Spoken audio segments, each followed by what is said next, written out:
Streets talk about. If it ain't making money, ain't nothing to talk about. Keep my mind on them stacks, cause that green give you cloud. If it's bread making, baby, I'ma always go that route. I done put my work in the streets, rapping shot on these beats. A lazy man gon' stop, but a grinder always gon' eat. Everybody can't do what I do, that's why I'm crushing your crew. From Chi-Town, Memphis, Tennessee, and all through the Lou. I'm so fresh and so new, got a hot album too. I came out and I'm taking all of these suckers' juice. I keep my promo on them poles, keep that powder out my nose. I understand, focus man with a million copies sold. This shit Chicago, nigga. What's my name? Say my name.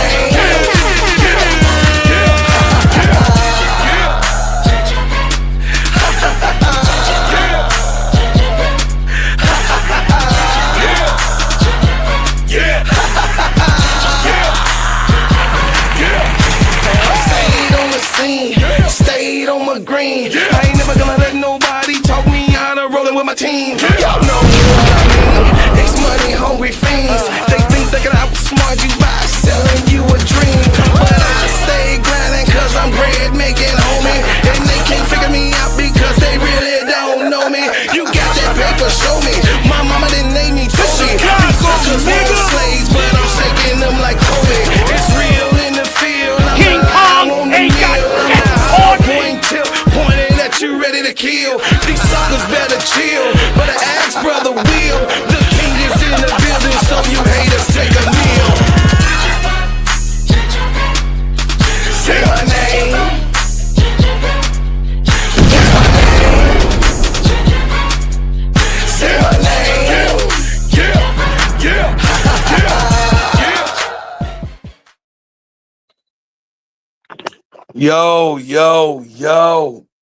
Yo, what's up, y'all? What's up, y'all?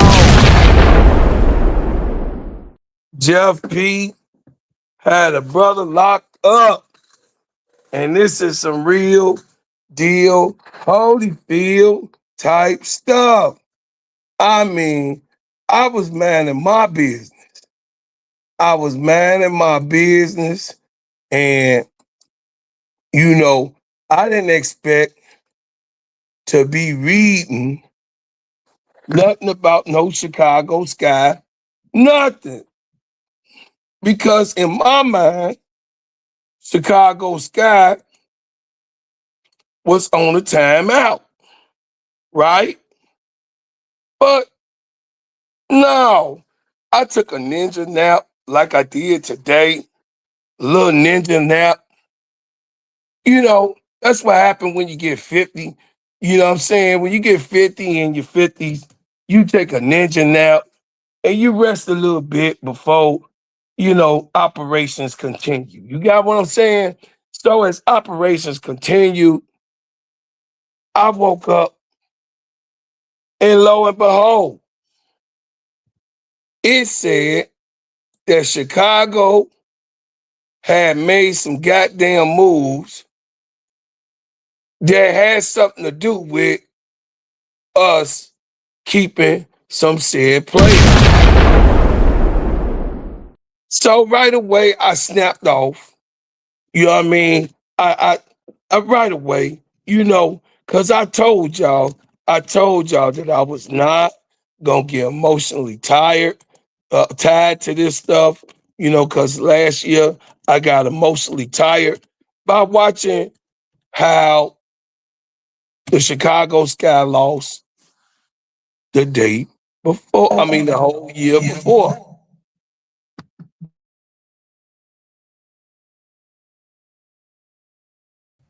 So, you know, I was like, I'm not going to get all messed up in the heart about this shit. You know, I ain't finna be messing around with these Chicago motherfuckers. You know what I'm saying? I ain't finna get, you know what I'm saying, this Chicago team. I'm not finna get my mind fucked up. You got what I'm saying? I'm not gonna get my mind on some shit that I know that I can't control. You got what I'm saying? You know, my grandmama say, a person get upset about some shit that they can't control, they're kind of foolish. You know what I'm saying? I know I'm kind of crazy, y'all. I'm kind of crazy. But, I thought that me loving sports had a lot to do with what the fuck is going on in the world. No, seriously. I thought that me loving sports had something to do with how the world was supposed to be. You know what I'm saying? But as I woke up, it was the world's turn. So welcome to the Gingerbread Man Show. This is Steady Serving Sports, ENT, an extension of Simply Ball Dropping Podcast with my main man, K-South. Hey, shout out to the Full Court Trio. Shout out to the Players Club. Hey, and also, y'all, listen. I come on here to the YouTube family streets, as I say all the time, as honest as I can. I come here not being on bullshit. I try to come here to make sure that you guys get a real show, that I give you information that you need to know. We talk about topics, we talk about subjects, about things that is, that's going on in the highways and byways. By me, of course, being in the streets of Chicago, right? So, a lot of times y'all expect me to give you the right fucking information. Is that right? So, but now I wake up the next morning, and this morning they put me in the fucking YouTube jail. I ain't bullshit. I had to call Keisha. I'm like, yo, Keisha. She like, what's wrong with you? I say, oh, no, motherfuckers got me. Listen, y'all, Jeff Pagliocca didn't call the fucking police on me. Y'all think I'm bullshit. This channel was locked up, a message has been sent.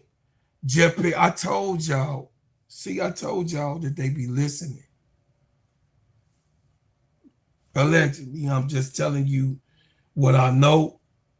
Keisha had to go and write motherfucking letters and do shit. She had to come on my page and, fill out form. Jeff Pagliocca and call the motherfucking people on me. What's going on? What's going on, Brooklyn? In the dark with a smile. Jacob, she wins. My man Van, Sister Victory, ADP. You know what I'm saying? What's going on, Hustle? On nothing. Sister Donna Cox, Brother William, Jabari. What's going on, Brother Nate? I'm going to bring you up tonight, Brother Nate. Yeah, tonight. Yeah, tonight, I'm bringing you up. You're going to be up here tonight. Because these motherfuckers didn't call the jail. Listen, they didn't call the police on me. And all I did was chat. I spoke my goddamn mind. I talked about what the hell that I saw at the time that I saw it. You understand? I didn't go and make no fucking deal with the damn, with two teams that's brand new in the WNBA that ain't even had one clock go off for them.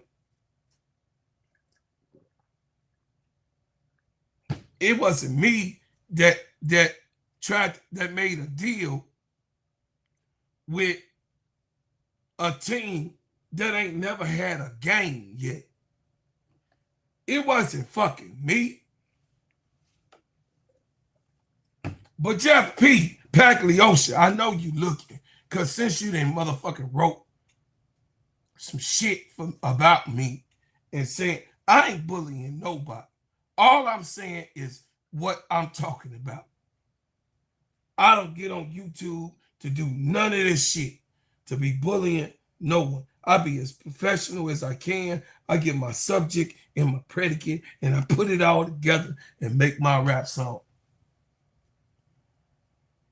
I come on here, I show y'all exactly the love that you're supposed to have, but it's drama all the time with this motherfucker, man. It's drama all the time. It's drama. I mean, seriously, all I wanted to do is be a person that can analyze a game, see the situation, come on here, talk that shit with you guys, and give my analysis about it, and then also give you a couple of different reports. That's all the hell I want to do when it comes to YouTube. And I want to be known as giving y'all a good show. So I don't come on here dry and shit. We be laughing and kicking and shit. You know what I'm saying? You know, laughing and everything, you know. And Jeff Pagliocca, they called the motherfucking police on me. I didn't even fucking do nothing. I didn't say, oh, I'm coming down there, I'm fucking you. I didn't do nothing like that. Chat. If you go back and look at the show, I didn't do no threatening. I didn't do none of that shit. All I did was talk about the problem in the lecture at hand. I don't get on here being disrespectful in YouTube. Y'all know that that's what I preach. This is what I'm saying. What's going on, Brother Jonathan? Hey, Alyssa, how you doing, Step? Jabari, I see you, nephew. Juice, I see you. So Jeff Pagliocca didn't call the fucking police on me. No bullshit. Keisha had to come solve the fucking problem. Like, hold on. Be cool, bro, Claude. I had to call Keisha. I'm like, because when I woke up, I was like, man, what the fuck going on? Keisha, I know I lost my mind a little bit last night, but you know, I did say some things. I did say some things that he probably wouldn't want. You know, nobody that Jeff P or his cousins or his family members, you know, motherfuckers that, you know what I mean, hang out together. Courtney Vandersloot definitely wouldn't have liked it. But, you know, I said some shit. Say I'm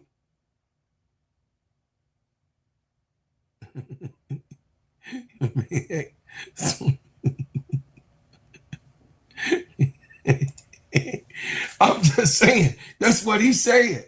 Literally, he said that I was a maniac.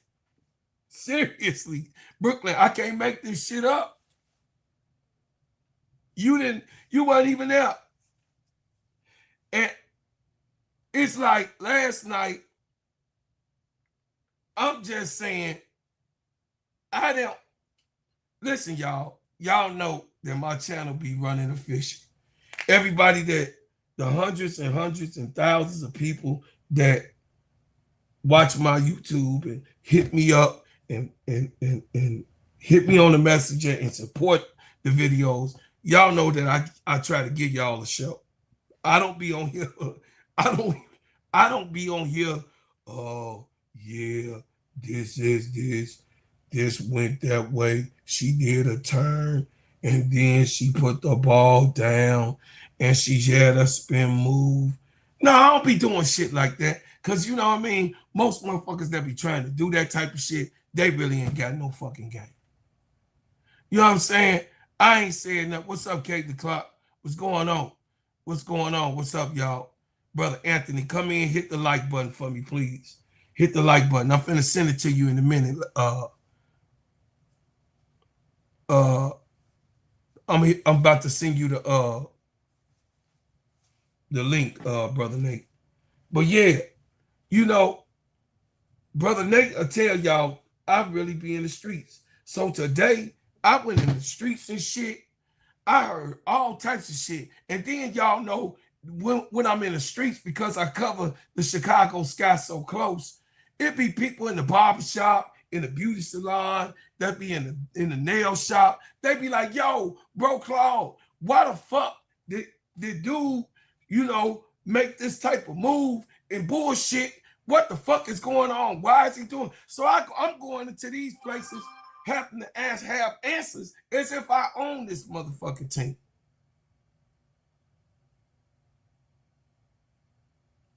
As if I own this motherfucking team. I ain't said, you know what I'm saying? I ain't said shit about somebody coming down, whooping no motherfucking ass.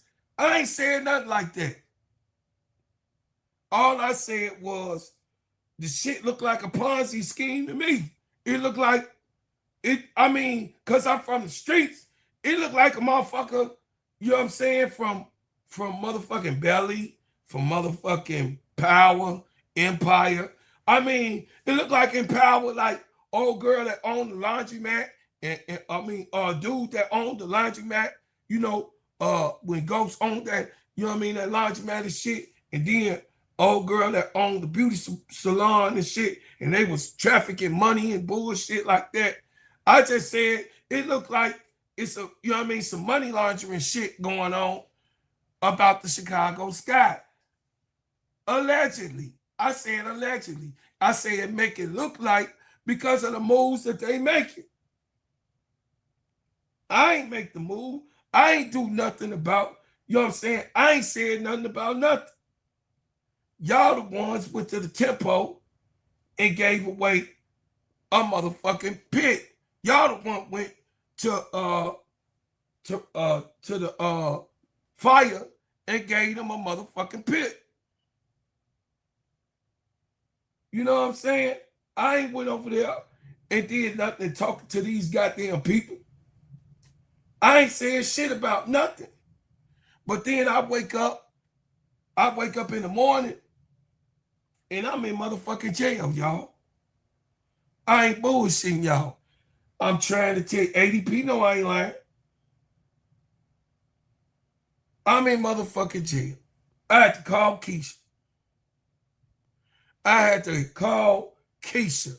Keisha had to save my ass, chat. I ain't bullshit. So when I wake up yesterday, it was when I took my nap yesterday, this was on my timeline. Chicago Sky trades late picks to shield roster from expansion draft ahead of 2026 WNBA expansion draft on April the 13th. Chicago swapped their number 17 pick with Portland Fire and number 26 pick with Toronto Tempo in exchange for promises that neither team would select the Sky unprotected players. This shields stars like Angel Reese and Camila Cardoso after a tough 10-3 season in 2025, letting the Sky focus on their number 5 first round pick. Free agency and continuity. Fans joked about Sky's unwanted, unprotected list resembling empty store shelves. But the front office views it as trading low-value picks for roster security as league grows to 15 teams. So this better explains what his view was. But I woke up to this shit. This was the timeline. The Sky have reached agreement with Portland Fire and Toronto Tempo ahead of the expansion draft. As a result, neither team will select players from Chicago unprotected lists in the expansion draft. So let me get on here, man. Let me get on here because it's important. It's important. So, you know what I'm saying? All the fuck I did was, you know, took it in for a little bit. I took it in for a little bit. I took it in for a little bit more, right? Tell you what I did. I'm trying to show y'all exactly what I did. This is for if I had to go to court. I'm just telling y'all straight up. This for the record. Hey, my sister Donna C. I'm telling the truth, Donna C. Sister Donna, I'm trying to tell the truth. So then I went and I said, oh, damn. I'm like, oh, damn. This ain't Toronto Tempo saying the same shit that I just saw Chicago Sky. No, wait a minute, hold on. Listen, y'all. When I seen this shit, I say, no, this a motherfucking April Fool's joke. No, seriously. I thought that this was a motherfucking April Fool's motherfucking joke. So, I'm thinking like, Jeff P. and Michael Alton and them, you know what I mean? Dear Rollison know how bad they was doing. And they was like, nanny boo-boo motherfuckers. Jokes on you. We ain't doing no stupid shit like that. You know what I'm saying? I just thought it was going down like that. Seriously. So I was like, oh, this motherfucking shit. Somebody fucking playing. They on this motherfucking timeline doing that. So I saw the motherfucking Toronto Tempo, right? And then I went down and I saw Portland. Oh, I hit the motherfucking roof. I'm trying to tell y'all I hit the roof. I'm sorry, Mama June. I'm just saying I ain't tried to hit the roof, but I thought somebody was joking with me. Seriously. See, she wins, baby niece. Listen, y'all, I thought somebody was joking. I ain't trying to make nothing bad, worse than what it is. I wasn't doing none of that shit. No, seriously. Just like I'm telling AC Chi-Town Cali, I wasn't trying to make it. The shit took me off. It took me off the rails. But I told y'all that I was not going to get fucking emotionally tied to the shit that was going to go on with the Chicago Sky. I told y'all that I'm going to be cool because I know me. I get a little fucking crazy, right? I know I get a little crazy. Y'all love the crazy. You know what I'm saying? I'm 56 years old, G. I'm just, you know what I mean? I'm mellowed out. I'm just, you know what I mean? I'm a motherfucker that want to take his nap after he work hard. I want to come home, take a little nappy nap, then get up, eat me a sandwich or something. You know what I mean? Drink my tea because I've been a little ill and shit like that. You know what I mean? Get some water with some lemons in it. You know what I'm saying? I'm just a regular old motherfucking dude, right? I'm just a regular guy, right? You know what I'm saying? I'm a funny motherfucker. You know what I'm saying? A lot of motherfuckers want to be like me and bullshit out here in these YouTube streets. But they ain't quite like who I am. You know what I'm saying? Because I'm one in a motherfucking minute. You dig what I'm saying? This shit that y'all be seeing ain't make for motherfucking believe. It ain't make for motherfucking believe. You can ask all my peoples or ask anybody that know me. I am that shit that you see for real. So, nephew, you better cut it out. I'm trying to tell y'all something. So shit, fuck up, Jacob. Not right now, you little curly head sucker. Listen to what your uncle is trying to tell you, that I went to jail for a moment, though. This is where it goes in. Went to jail, right?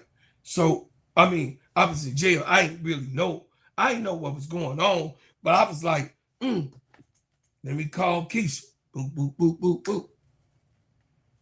Do-do-do, do-do-do-do, do-do-do. You know what I'm saying? I'm calling Keisha and shit. I'm like, because it went down. It went down something like this, though, for real. It went something like this. So it was going like this, right? And I was calling Keisha, right?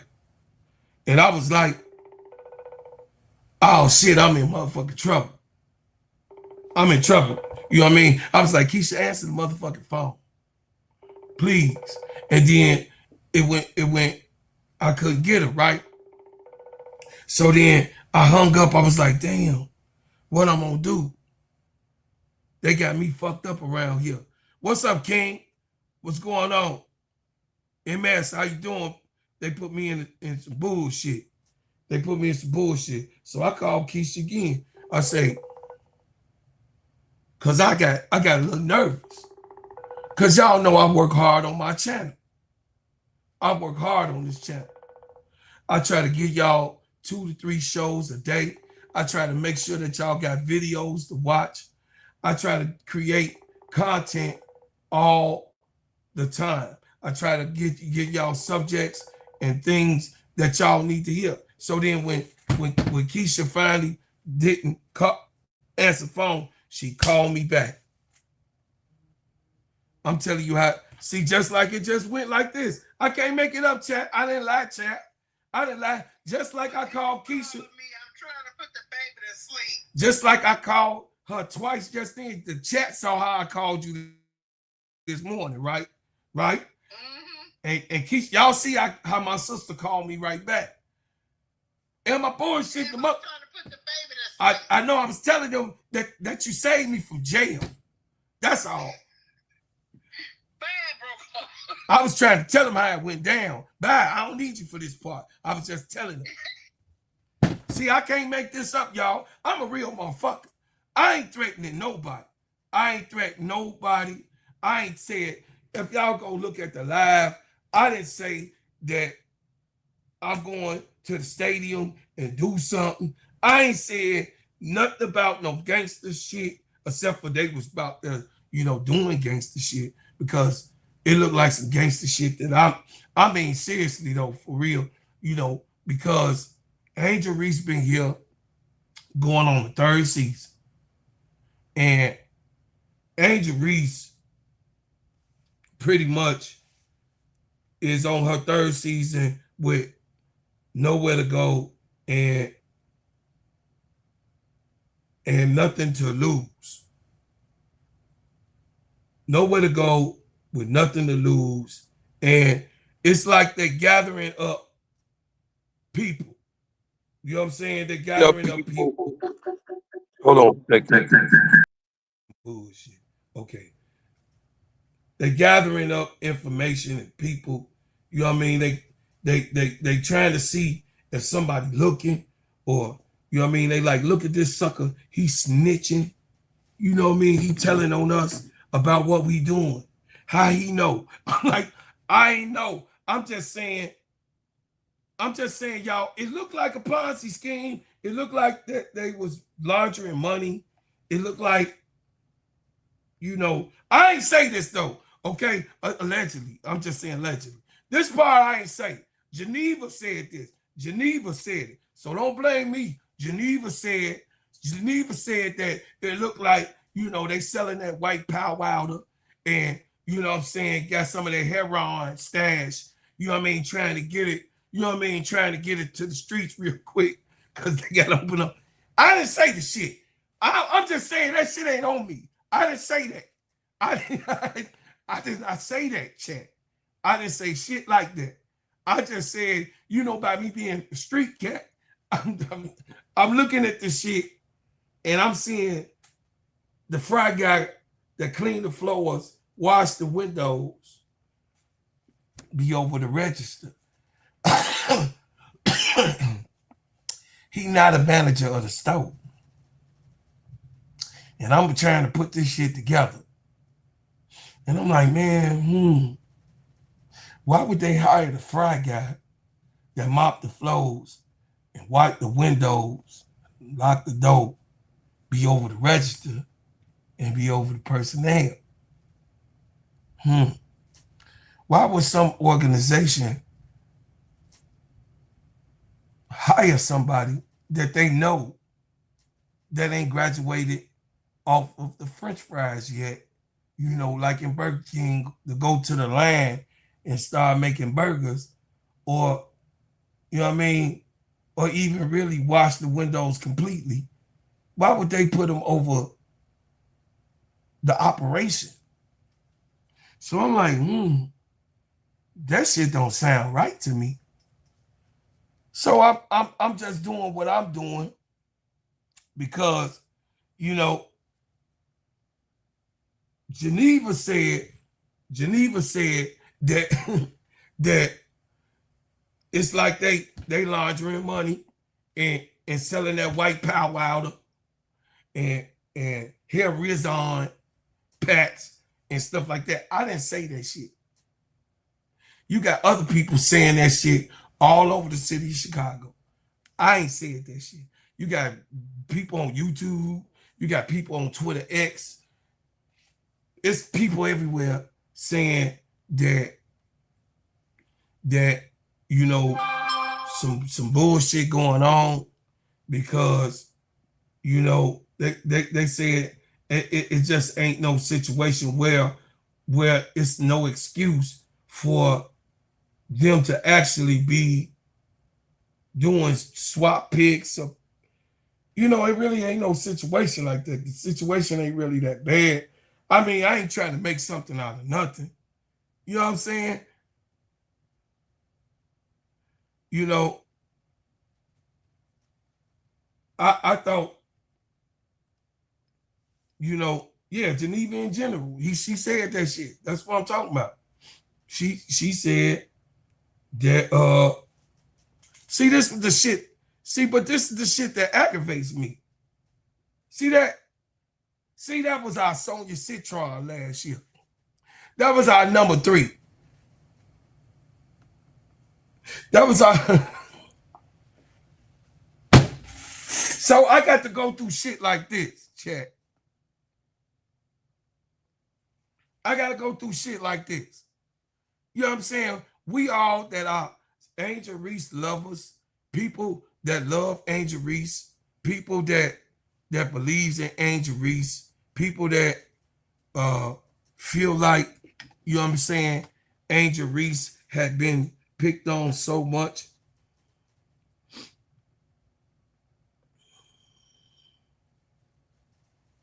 I don't know. But you guys have been here for me,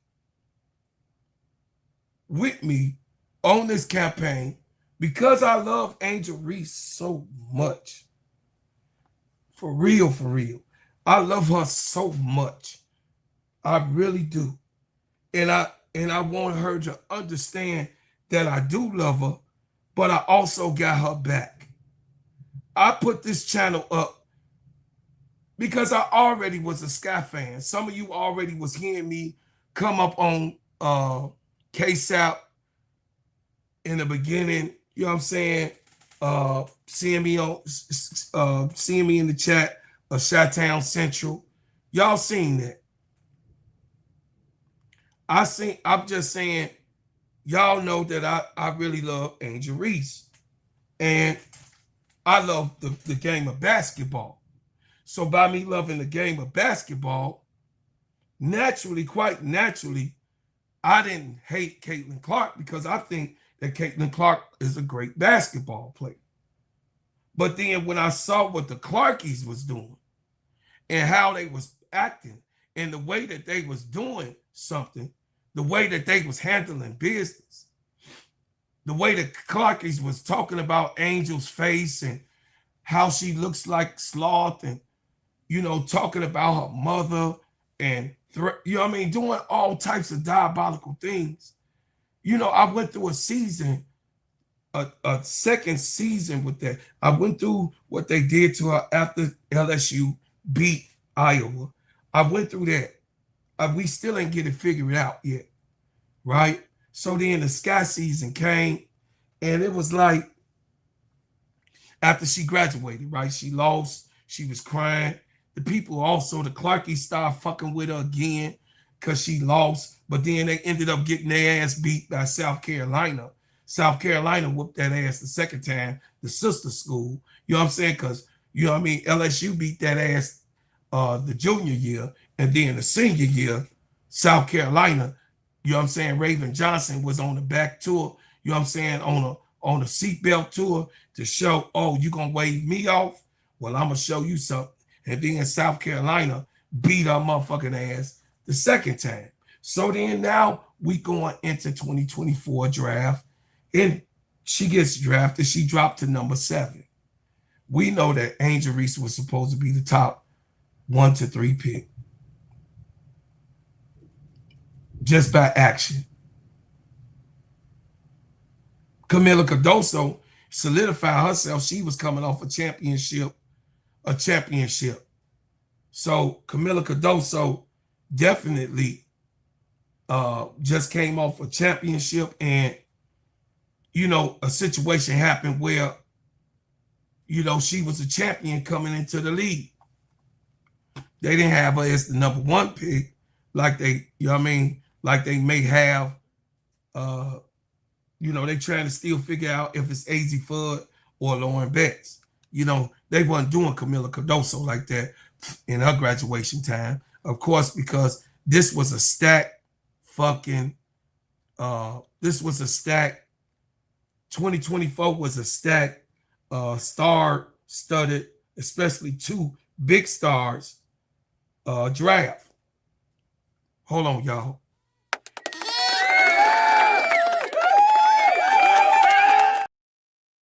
It says, Green Thumb, thank you for the $10 super chat. It say, Bro Claude, thanks for this crazy story. I was driving and you kept me away.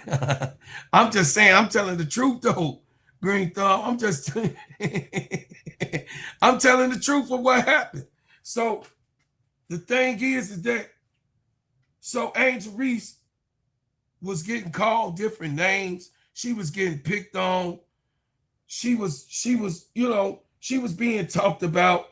They was in a Twitter X. She had to freeze certain accounts. You know, she just was trying to live. And the Caitlin Clark clan, I won't blame this on the Indiana Fever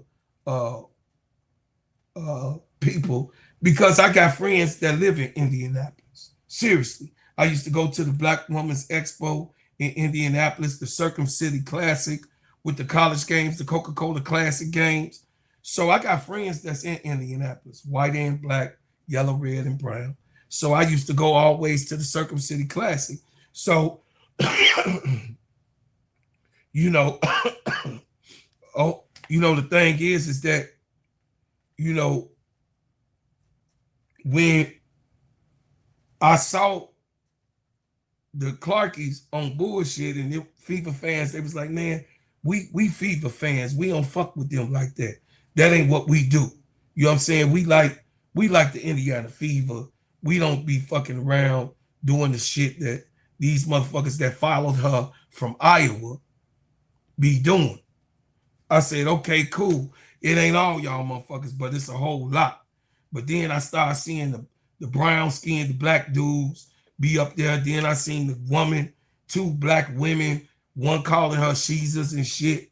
You know what I mean? The other one lying on Angel, saying that she, you know what I mean, she was a problem and she got a bad attitude. Y'all know that motherfucking, what's that 4-eyed motherfucking woman name?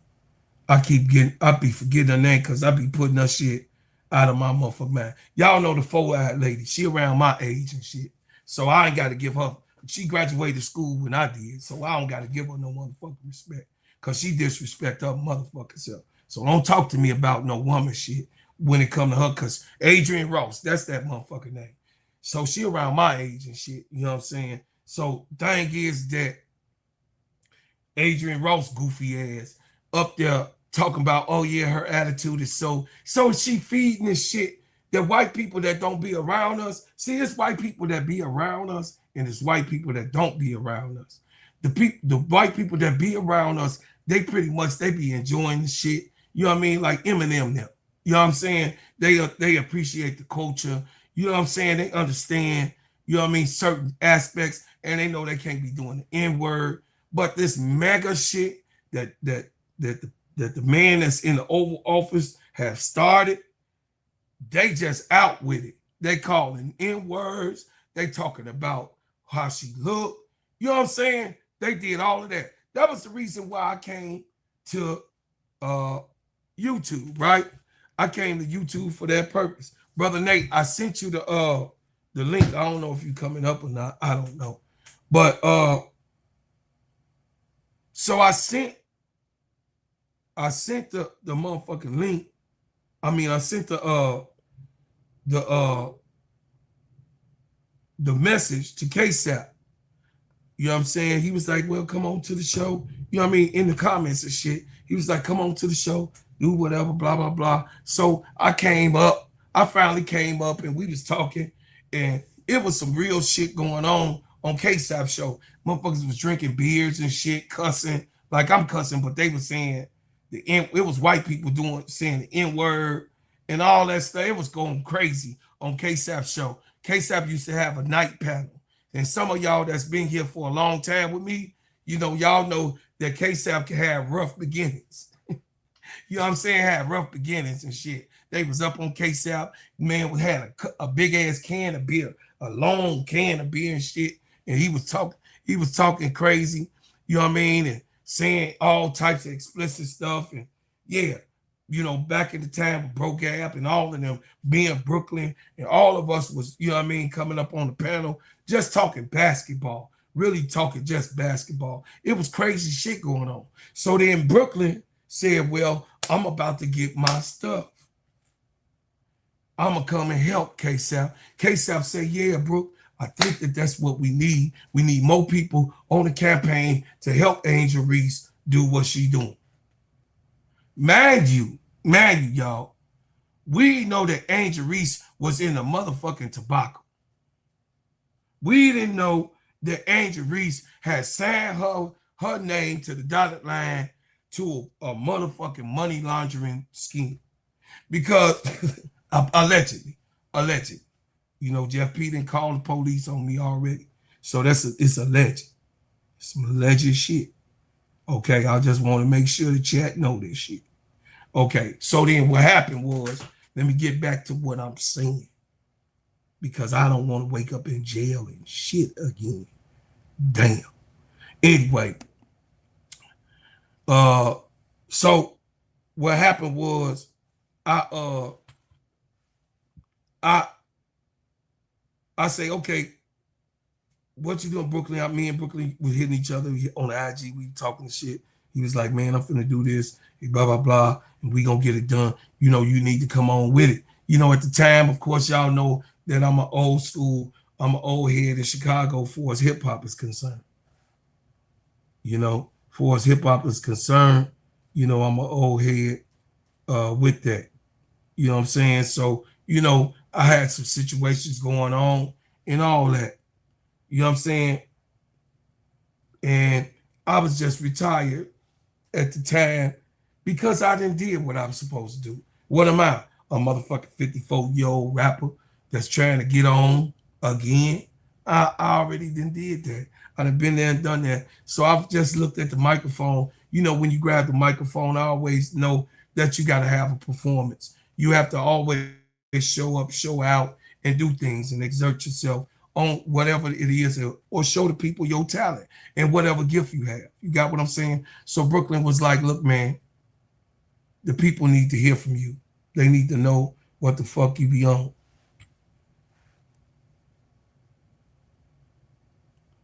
Okay, go ahead. So I said, okay, boom, I'm gonna go ahead and do it. But people like me, ADP, and you know, it's a lot of people, sister L, and you know, brother Nate and brother Jonathan. You know, Jonathan, one of the old schoolers. You know what I'm saying? They used to get up there on the panel, and you know, we used to talk our shit. And the only reason, guys, that I'm giving y'all this story is because I thought that what I saw last night was a fucking April Fool's joke.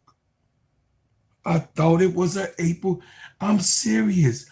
I thought it was an April Fool's joke. So when I confirmed that it wasn't an April Fool's joke, when I confirmed, y'all, that this was not an April Fool's joke, and me having the mind and the mentality, I gave in to Keisha. I said, okay, Keisha, okay. All right, AL 504. Okay, all right, in the dark with a smile. Okay, okay, she wins. All right, I was talking to the girls, man. I'm like, I'm not finna get T Camilla. I'm not finna get emotionally tired. Y'all ain't gonna see me crash out. You know, they like, you know, you need to chill the fuck out. You know, chill out. You know, we don't want you to pop no fucking bug vessel and shit like that.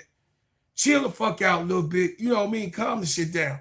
So I didn't do a crash out room for over a month and a half. Some of y'all that follow me know I ain't did this show in almost a month and a half.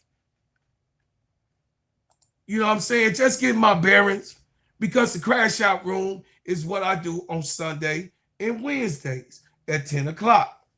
So, motherfucking,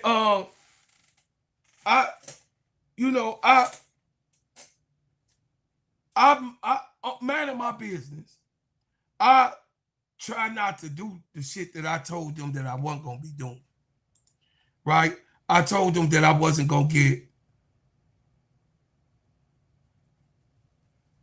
you know, so emotionally tied. I say, okay, no matter what the Chicago Sky do, I'ma still support Angel Reese and Camila Cardoso. Camila especially. She be getting kind of haterations from some of the Angel Reese fans too, though. They be throwing little jabs and shit. The sicker fans do. You know, the sicker fans be jabbing, you know what I mean, just hating on Camila like Camila done did something wrong and shit. Camila ain't doing nothing but trying to motherfucking grow her game and be as good as she can be. And motherfuckers don't accept the fuck who she is. I don't know. That's a problem that you got. I ain't got that fucking problem. I accept Camila for whatever level she is on, and as she grow, as she becomes a productive basketball player, I accept her for who she is. And if she is a role player, okay, so what? What's the big deal? Hey, my main man, AC. So, you know what I'm saying? But for me, I have to go and see and look at the situation at hand. And I'm thinking like, okay. All right, y'all. All right. I'm thinking like, this dude right here. You know what I'm saying? I'm thinking like this guy right here. This guy right here, I'm thinking like him. Like, what is it that Chicago got that they have to, you know what I mean, you know, outside of the rookies to protect? Because they got 5 people to protect. So in my mind, the way my mind going, okay, that's Angel, that's Camila Cardoso, that's motherfucking Maddie Westbelt, that's Haley Van Liff, and Aja Sifka, because I heard that she was coming back. That's what I heard, that she was going to come this year. So I'm like, well, that's 5 people that they probably going, because those are assets. You know, those are considered assets. So I thought that, you know, those are 5 people that the Chicago Sky was automatically going to protect in the draft, or, you know, have covered. But then I woke up and I see this shit. No, let me go all the way to the shit that I saw. I see this shit, y'all.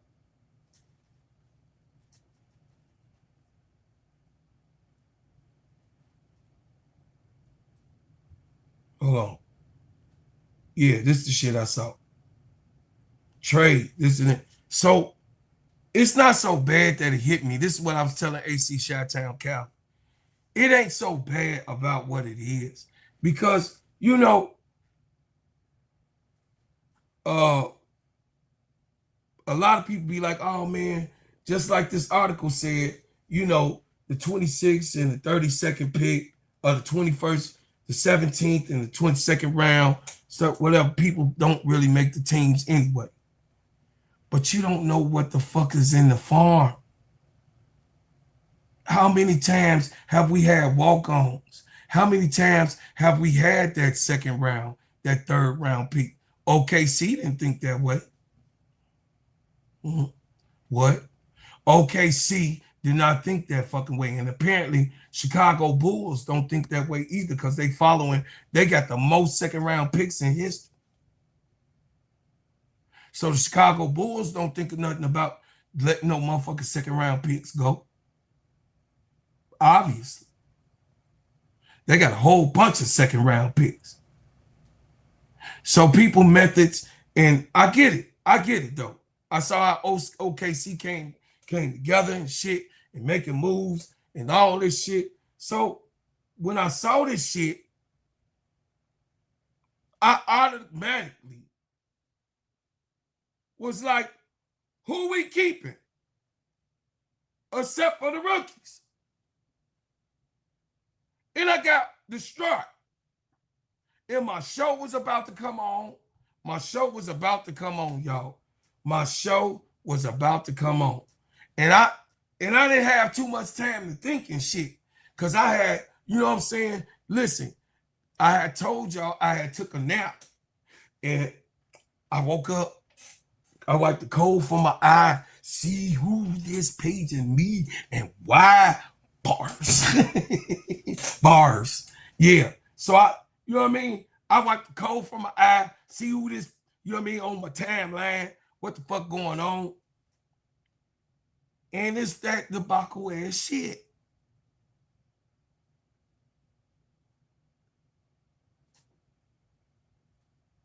It's that debacle shit.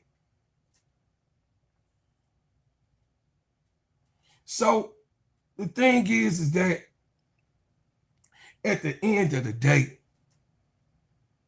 I was passionate. I was passionate last night, chat. I know y'all gonna go back and see it. The YouTube didn't mark me for adult content only, but you know, I really only give adult shows. You got what I'm saying? But they got it marked as adult content only, and you know, Keisha had to get me out of trouble and shit. And it was real messed up. Jeff Pagliocca done called the motherfucking police on me. And I ain't even did shit. Jeff Pagliocca gonna act like this shit ain't went down the way it is. And he gonna act like shouldn't nobody talk about the moves that he making. I'm just being honest with y'all. The man got to be crazy. So we right here. Jeff Pagliocca getting your boy hands tied a lot. But I ain't said nothing, Chet. I ain't said nothing but the truth. Because there's nothing in my mind that can make me think that this is a logical thing. So now we went from having 4 picks in the draft, having a number 2 pick in the second draft, because I want to give y'all the numbers. Let me give you the numbers. 1 through 15. 1 through 15 is the first round. We got the 5th pick in the first round. 16, y'all, through 31 is the second round. 16 through 31 is the second round. We got the number 2 pick in the second round. When the second round comes, we had the number 2 pick at 17, because we had the 17th pick. We had the number 2 pick in the second round. That's how you got to look at it. But Jeff Pagliocca said, oh no, oh the fuck no, we don't want the number 2 pick. Give us the 5th pick and y'all can take that, and I'm gonna keep all of this merchandise that I got. Everything that I got here is very valuable on this team, and I can't have none of it at risk. So y'all tell me, as the shit went on in my head,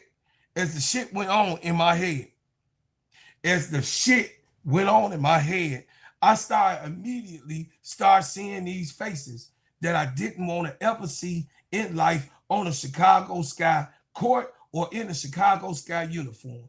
I automatically start seeing these fucking people that I did not want to see in a Chicago Sky uniform at all. Not Rebecca Allen. I didn't care if I saw Ariel Atkins again. I didn't give a damn about no Rachel Banham ever picking up a fucking basketball. She needed to go to a high school near you. She needed to show some people how to play, you know, because she used to be, you know what I mean? You know, I was just saying, you know, I was just saying, you know, Rachel Banham don't need to be touching no motherfucking court. I ain't say she ain't need to touch the basketball because she only's going to score 3 points. I mean, that's what she did at Unrivaled. That's what she averaged pretty much. You know what I mean? But anyway, I'm just saying, Kia Nurse, get the fuck out of here. You know what I'm saying? Go back to the tempo. We know that you about to go where your people at, you know, so you could go see your mama and everything like that. You know what I'm saying? Michaela Alawede, I thought that we wouldn't protect Michaela because of the rookies. I figured he wanted to keep the rookie class, but I did think that he gonna give Michaela, because she's a restricted free agent. I thought that, you know, he would give her an offer that she can't refuse and she come back to the team, because I like Michaela. And some of y'all sleep on Michaela Alawede, and some of y'all don't even know that she was the 2021 Rookie of the Year. Did y'all know that? Michaela Alawede was Rookie of the Year. And y'all don't care. This is how the Chicago Sky make you not care about Rookie of the Year in the past. Michaela Alawede was Rookie of the Year. Yeah. She got game, but she gets played out of her position. She's not a goddamn forward, Tyler Marsh.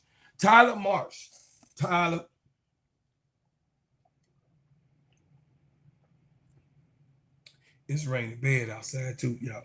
Tyler Marsh. Michaela Alawede is not a fucking forward. She's a big body, just like Cody Mahone. Like Cody Mahone, Michaela Alawede is a big body. She's a 3, can play the 2. She got handle skills. She slashed to the basket. That's what Michaela Alawede. She is not a post player. Michaela Alawede is not a post player. So by her playing the post, it makes you guys think that Michaela Alawede is trash. Because why?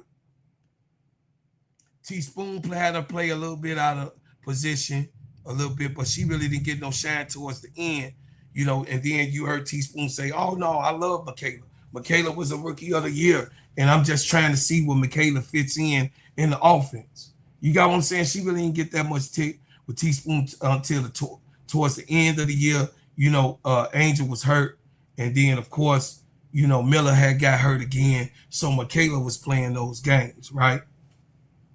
Well, y'all saw Izzy crying and shit because they lost the motherfucking last 3 games. that they couldn't hold on. And shit. You know what I'm saying? So anyway, it's raining. It's storming, y'all. Anyway, so the thing is this. So what happened was Michaela Alawede is all this time getting played out of her position. Then, who the fuck is Serv'n Uzan?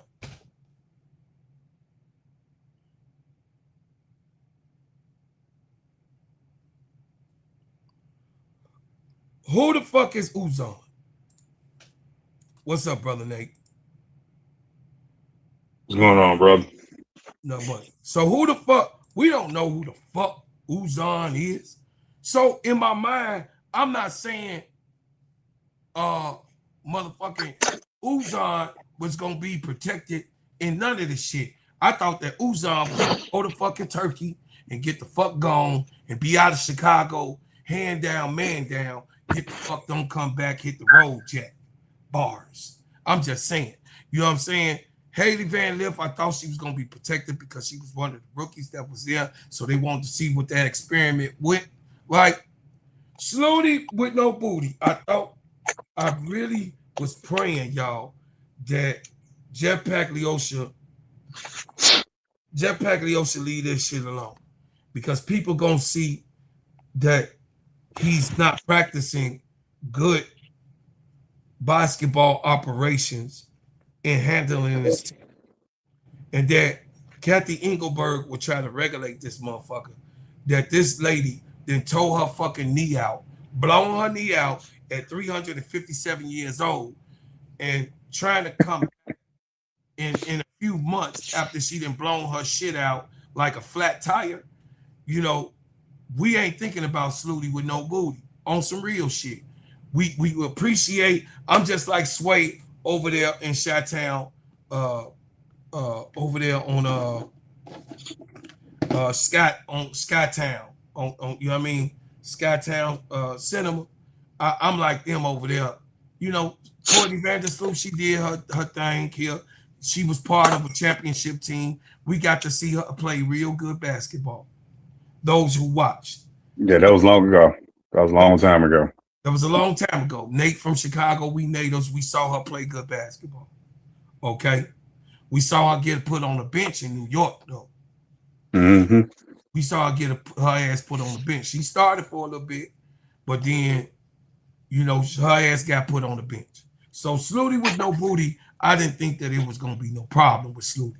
Okay? And then I knew Maddie was going to be protected, and I thought that I thought that E. Will would just say, I'm moving on from Chicago. I'm going to go ahead and pack my bags and get the fuck on. Let me get my 2 cents, brother Clyde. Let me get my 2 cents in here. Go ahead. I'm going to let you breathe. All right, so I believe we both said something we weren't supposed to say because, you know, when you say a little too much, it kind of gives away certain sources. So I'm going to apologize to my source as well. Because I said a little too much last stream. I said it too. Which was flagged. Yeah, I did too. Yeah, because I also got some messages. So, you know, we gotta watch what we say, and we also gotta make sure we say allegedly. So one of the things I said, I don't know if you remember about somebody. I'm not gonna say no name that was trying to get close to Angel to preserve their position or where they're at. And it wasn't going well. Right. So that was one of the things too, is that kind of came out because, you know, her circle is small. Right. And so is this person. So once that came out that this person is trying to keep their position and trying to please her. So that's why I believe I can speak on this. That I think what I message you is that they are prepping they're trying to trade because, you know, but it takes 2. But they're not trying to trade Angel. That's not happening. I know people are hoping that they're not trying to trade Angel because that's literally career suicide. So this is his last year to try and make something happen, or you know, with new management coming in. So that's pretty much what's happening. Is that I believe that I think they want to try and trade Camilla. I'm gonna be honest. I'm hoping I'm wrong. But I do think they're trying to do a sign and trade, maybe with Ariel and a couple other pieces. That's how they want to try and make sure they protect it so they can try and work out a sign and trade. Because, you know, these players still want their money. That's the thing. They still want their money. Yeah. But the best way to get your money is by, like, you know, a sign and trade, you know what I'm saying, with your bird rights. So, right. You know, you can't get that same contract with another team, but you can, like, I'm gonna sign with them, and then you trade me, and then they try and work it out. So I believe that's happening. I gotta make sure we say certain stuff. You know, I want to get your challenge trouble. You know, we gotta you know what I'm saying, make sure we saying the right thing because right panties in a bunch of get mad, and you've been on his neck for a while. So matter of fact, you've been on his neck for the past since Kennedy and since Teaspoon was fired. Absolutely. But it came to a head because, you know, there's new ownership coming in trying to do takeover. You know, it's real sensitive now because things is coming to a head. You know, when you sit under that milk bath and the worms start coming out, You got to smash them heads, smash them worms, pull all the worms out. You know what I'm saying? So, you know, Southern people know what I'm talking about. Y'all know what I'm talking about. Old school These people. be thinking Milk and the worms coming out. just telling But jokes though, Nate. it's coming to a head. And it's real sensitive now. We said certain stuff that kind of trace back to certain people. And when it started hitting too close to home, that's when like, hey, who's that? Who's that? What's this channel? Hey, tell them you need to silence this dude. You know what I'm saying? Manic. You know, they got to say chaotic, violent words to try and silence you. Because, you know what I'm saying? They like, oh, he black, he loud, he's saying too much. I need you to, you know what I'm saying, silence that. So when you get too close to the truth and there's, you know what I'm saying, other people over your head, like, you better not mess this up, then, you know, they start trying to lash out at other people, trying to quiet them out. So I want to apologize to you for, you know what I'm saying, I think I said the wrong things too. So I got to make sure we, you know, so we got to make sure we say the right, you know, the right lingo. Yeah, because Keisha said the same thing. You got to maybe watch what you say. You know what I'm saying? Because it's open airwaves, and you know we don't run nothing. So all you got to do is call certain people like, "Hey, he violated my rights. He said my name too much. He said the wrong thing." So, right. You know, we gotta watch what we say. But that's why I'm saying you got too close to the truth. Yeah. When you get too close to the truth, you know, and it start coming out, you got people looking over your shoulders.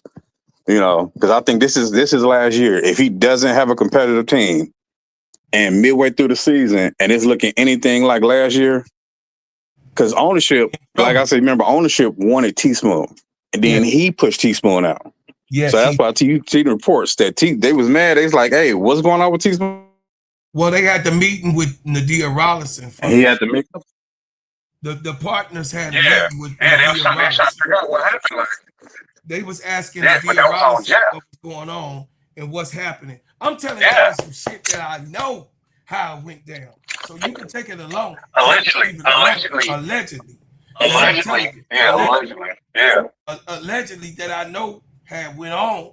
And Nadia Rollison was being questioned about the bullshit. So Nadia Rollison hit Jeff P and said, why we, you know, such, and he was like, oh, it's detrimental to the team. Same thing, same language that he used on Angel. That shit ain't allegedly. That's same thing. That was produced. Excuse me, y'all. Let's get my blood pressure up. For real. Yeah, relax. Calm it there. Relax, Vato. But yeah, that's basically what. Yeah, so he's in the eye of it now because that report came out, and then you hear about the 250 million they put together. You know, that's public. That's, you know what I'm saying, that's out there.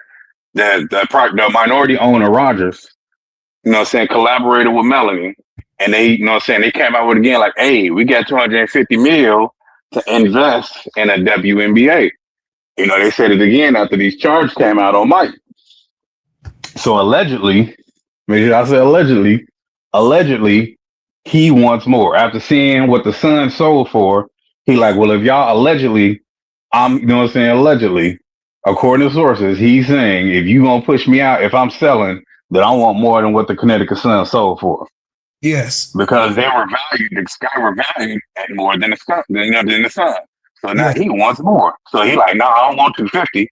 I want more than 250. Allegedly. You know, allegedly is what I'm hearing. So yeah, that's why certain managers are moving differently, because it's a huge eye over their shoulders. Like, you better not mess this up. Because if she comes and says, hey, this roster is trash and I want out, they're not releasing her. They're not trading her. They be like, all right, who you want gone? That's the first. They were like, who? What's the problem? Who the problem? Because we need to fix this. She going straight to ownership. She not the new ownership. She not going to Jeff, who's allegedly, you know what I'm saying, making certain calls to try. No. She's going straight to ownership and saying, hey, this roster trash. Because, you know, we both heard about somebody wanting 600 to 700,000, but they were told no, that's probably not going to happen. You can settle for 300 to 400,000. How you have a torn knee? Come on now. How you gonna ask for $600,000 to $700,000 like you somebody's star? This ain't 4 years ago. That's not happening. Come on, man. Stop that. I need you to cease and desist. But yeah, that's so. I think I'm gonna wait because that move was weird. So, but he has to put a different roster on the court because it's different eyes watching. So if he trying to act like he's the smartest guy in the room again, it's not gonna go well. It's not. So the facility is one thing. Facility about done. They're gonna do a grand opening, and we're gonna see who's gonna be there for the grand opening. I'm waiting to see that. I want to see that grand opening. Right, we gonna be able to do the walkthrough and all of that. They claim. Yeah, that's how the render. It's gonna be nice and beautiful. It's gonna be the biggest in the WNBA until next year. To the Fever do theirs, but the Fever are backed by the Pacers. You know, they got NBA money, so they can do that. So, and then they trying to do this before because you know the NBA trying to take over. The NBA is mad that they making all the independent owners is making all this money, so they trying to do a takeover now. That's why they forced the son the tribe to sell to the Houston people who literally gave it away last time, which is crazy, and then sold it for less than it was being offered. It was supposed the original deal was $325 million, but you know they basically forced them to sell to the Houston people for $300 million. So. Yeah, it's pretty crazy. So they want to get in and take over and be backed by an actual billionaire because when you backed by Melanie, ain't nobody coming near this guy, wants Melanie to take over. It'll be a different eye, everything. That's what they're trying to tell them. Like, man, hey, we taking too much of PR hits, allegedly. That's what they're saying. There's so many bad PR hits. You can't treat your franchise star like this. It's been too many. Kyle didn't want to leave. She was traded once they lost, out on Necker and everybody because there were no facilities. That's why I say they have a chance of bringing her back because she never wants to leave. She loves Chicago. Wade, Wade, some of the last shit that Wade before he walked out. Right, yeah, for Wade, for Wade. Now, if he had stuck with what he was doing and building around, Angel, but he didn't want to listen to Teaspoon. He hated the fact that, she knew what she was doing and he didn't. He didn't want to listen to no strong black woman, so he want to bring in somebody allegedly that, but now his other coach now trying to listen to him either because he wanted to run the offense through Angel. Like even the other reports came out that they're not in synergy because what Tyler Marsh wanted to do is different than what Jeff gave him. You know what I'm saying? You see the roster build, and then it's like even when Courtney went out, he's like, hey, Angel, take over because but you need more shooters. If you're gonna do that, I mean that's obvious. Like, okay, Bantam, but you gotta put the ball in Angel hand, not hers. You see what happened? She had a triple double. I think Angel can average a triple double here. Like for real, you put the right people around her, she can average a triple double. But I believe allegedly they probably going to try and trade Camilla before, and get as many assets as possible because the way they play, it's just it can work with her, but I believe, that's the best they can get is assets. They're not trading Angel. That's not. But Camilla's a number 3 pick. She's 6'7", But it's like Angel has to bring her along with but Angel needs to focus on her. She shouldn't have to constantly, tell her big, But you saw Don had to constantly get in Camilla behind where it's like, hey, come on, let's go. So, I hope that's not true, but I mean, who else they gonna trade? They're not trading Angel. She's literally they doubled up on the facility an extra $20 million based on her projection. She said, hey, this isn't gonna do. When she met with everybody, that's what I'm saying. Like they're not trading her, y'all. It's not happening. They see her as more important. They see more than just dollars. If they just saw her as money, then they wouldn't listen to her about the facility. She said, hey, we need this, we need that. And they's like, oh yeah? She was like, yes, we need this. Ain't nobody gonna want to come here if that's all you got. We need this. So they doubled up on the facility and increased the square, the size. Because it was only supposed to be like what, 36,000 square feet or something like that. Matter of fact, smaller than that. Yeah, so now it's twice. It was only supposed to be 20 million. It was 32. Then it went 32, right? Yeah. So she let them know, like, hey, when she met with them, I think she's like, hey, this needs to be changed. I need offices for the coaches. We need massage place. We need chefs. She let them know this. She gave them a whole list, and they needed to bar because also being stingy with the money. But they need to get more money and pay for this because she let them know, hey, that's not gonna work. We need more. This needs to be bigger. If you want, you want this, we need that. So they listen to her, their franchise, because they don't care if Jeff don't admit it. Ownership knows who she is. That's what they trying to push Ultra out the way because he's being cheap. They like, hey man, hey, you got all this money because he's a hidden billionaire. Dude is he's birthed about it big. He's got money. He's about $887 million, but he's just cheap. Yeah, he swindled with it. That's why you get somebody than him. Like, hey, you got to go. You know what I'm saying? You're giving this franchise a black eye. It's really bad PR. Dude, when you get talked about as much as the Bulls in Chicago, it's bad. It's bad. And that, listen, you see that ownership? Why we got the bad ownership? You want to know why? Because it's certain people in charge. They're like, oh, they ain't going to do nothing until it becomes a national media storm. And other billionaires be like, hey, I'm going to go ahead and take over for you. Allegedly. I'm going to go ahead and take over for you because you ain't doing this. You causing everybody else to lose out on money. I can make us money. So I'm gonna write you this check, and you can stay on, but you're only gonna get 2% left. So they're gonna buy up a majority of his stake, allegedly. Yes. So, you know what I'm saying? The proposal is about because he's buying up all the stock when it went like you reported overnight. Immediately. But that's reported though. Isn't it? Isn't that in the documents? That was released? It's reported. So that's not alleged. He did that. Yeah. I mean, that's what they said he did. Okay, it ain't been proven that he did it, but it's in the documents that it's been reported that he bought the stocks at 12 o'clock midnight. Go ahead. Before anybody could, yeah. And that's how he wound up becoming, like the majority owner. And because he started with other people, they was all equal partners. And he wound up buying more shares when they put it up for sale. Yeah. Mr. Rogers, he gave the first $10 million. Yep. So but I like what Mr. Rogers did though. That was smart. He like, oh, that's what we doing. He kept a record of everything. Kept a record of everything from all the way from the championship. And then in 2022, he hired Miss Melody. You know what I mean? So when he hired Miss Melody to come in to his own company that had nothing to do with the Sky, Miss Melody allegedly, yeah. Miss Melody, Hobbs. No, it's all in documentations. Right, yeah, that is documented. That's documented. Yeah, that's documented. She made the company a vast $100 million sorted company right away. She turned the company immediately.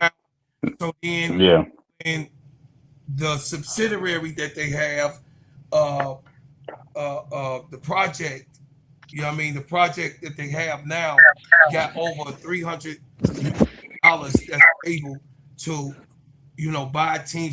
They wants to invest in this group, in the group, in the level group, that they have.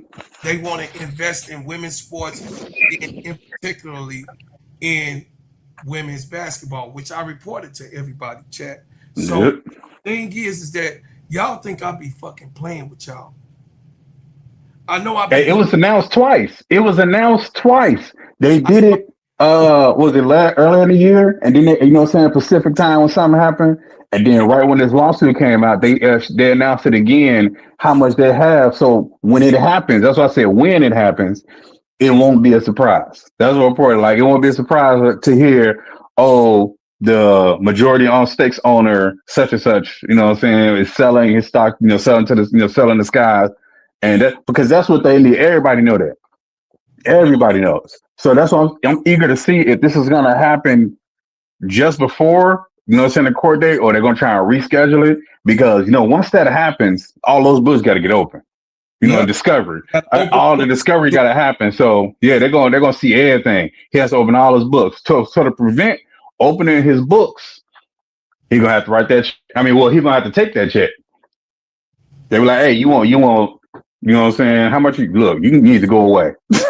You want 325? Because what's the number? Oh yeah, 350. So he wants 350 allegedly. All right, 350. He wants $350 million. Yeah. Because when they reevaluated all their franchises and their price, you know what I'm saying? Because the Sky was worth like what 26 million before Angel got here. Now they jumped into the top 3, I think top 5 after Angel got there, and now it's worth it was valued at 88 million. That was in 2024, 2025. So now it's even more. You know, all these franchises. So now he's like, oh, you want me to sell? All right, bet, give me 350 then, because the Sun was going to initially sell for 325. So I believe allegedly that's probably what's happening now behind closed doors is the bargaining. Remember, I said once that CBA get done, we'll hear more about this. I said once that CBA is signed, it's gonna come out. And what happened? They was like, hey, we need to go ahead and push you up out of here. You got to go. So I believe, like you said, Jeff got this year. I believe this ain't alleged. I think he got this year. They told him like, I don't care who owns. You have this year to put a roster together that's going to be competitive. And he got to midway. He ain't got the whole season. I believe he got to midway. If this started to look bad, if the roster he put together still look like trash, he gone. Oh yeah. Oh yeah. This is factual, but this is what we talking about, y'all. And when I brought the news to you guys, y'all, I know I be playing this shit because I'm a funny motherfucker. But y'all know, what I'm saying?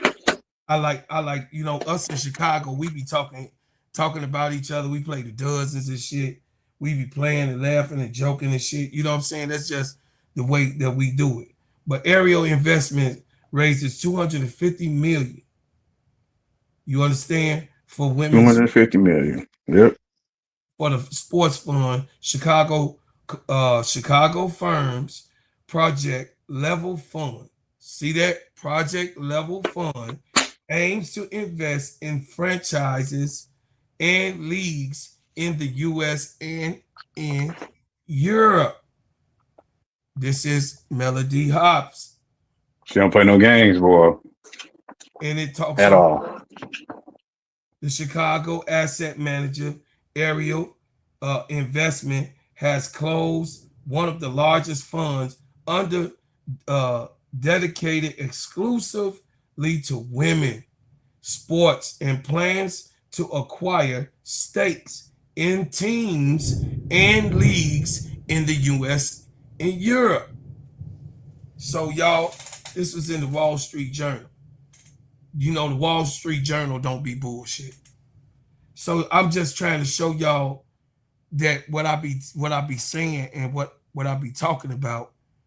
I know I'm funny than a motherfucker, but I be trying to bring shit that be talked about. You know what I mean? And then once again, like me and brother Nate was talking about, I don't be worried about the other people, but y'all be running to them other motherfucking shows, and y'all, you listen to what somebody said. Oh, I haven't heard that. That is false. That shit ain't false. But maybe like bro Nate said, we have to be careful of what we let out. Because if, it's a lot of people that say it that has this type of terminology. If I ain't see it, then it ain't happening. Because a lot of people have a little self-pride. But you don't know who I know. And you ain't me. In Chicago, is they, brother Nate? Brother Nate went silent on me. Bro, what'd you say? I said the people that they go listen to don't know who I know. I know. And they don't have my reputation across this whole fucking city that I have. Is that true? Am I making it up? Nope. And that's why when I hear something, when I got a source, I'm like, hey, did you hear the same thing? So that's why I message you like, hey, did you hear this too? So yeah, absolutely. I want y'all to understand, I'm a motherfucking Hall of Famer in my city. I'm a rap Hall of Famer in my fucking city. It's not what I made up. My man is gonna tell you here in Chicago, I'm highly respected. I sold records for real. I don't go around. Nobody messing with Bro Claude. I'm trying to tell y'all some shit. But You know, a lot of people be playing them games and this nigga, he over here. No, nigga, I ain't acting hard. I was born that way. I'm from K-Town. I'm from Pulaski and Jackson. I'm from fucking Pulaski and Jackson, goddammit. I'm born this way. That's because you got YouTube gangsters and you got real gangsters. A lot of people talk hard on the internet. Yeah. No gangster. I ain't. See, that's what I'm saying, brother Nate. Shut your ass up. That's what happened to me this morning. I ain't no fucking gangster. No, I wasn't saying. See, I wasn't insinuating you were. I said there are YouTube. Oh yeah. There are fake gangsters and there are real gangsters. Yeah. Okay. You know what I'm saying? Certain people on the internet and YouTube be talking real crazy. Right. You know. I'm not gonna say no more. But yeah, they be talking real crazy. It's this one that keep talking about Chicago, and you know what I'm saying. Last time they was in Chicago, they got whooped. I guess that's why they hate Chicago so much. But I ain't gonna say nothing else. I ain't gonna say nothing else. Yeah, because that's why Chicago cats got a hold of them. And that's why they constantly get their mouth from Chicago. So, I heard about that. I'll message you, but yeah, I'm like, oh, for real? Oh, okay, that's why. No, I don't play no game. People run their mouth too much and think. You know what I'm saying? It's different in Chicago, man. It's not the same city that you in. It's different, yeah. This is a gang-banging city, period. Yes, the shorties is all over the place and doing whatever the fuck they do. But us, the old head, we still fucking live. And it don't go it goes. It just really don't. It don't. It don't go the way you think it is and the way this shit is projected. Man, please. I walk calmly through the streets because I got a good name out here in the streets. I don't do shit to nobody in the streets. I got good aura. And like Richard Pryor say, I'm a vice lord, I'm a GD, I'm a black soul, I'm a four-corner hustler, I'm a black gangster disciple, you know what I'm saying? I'm a BD, whatever it is. I'm all that. Because it's respect. It's respect with all of them. Brickyard, from whoever, whatever you is, an insane, double eyes, triple eyes, you know what I'm saying? A king coat. I'm all of that.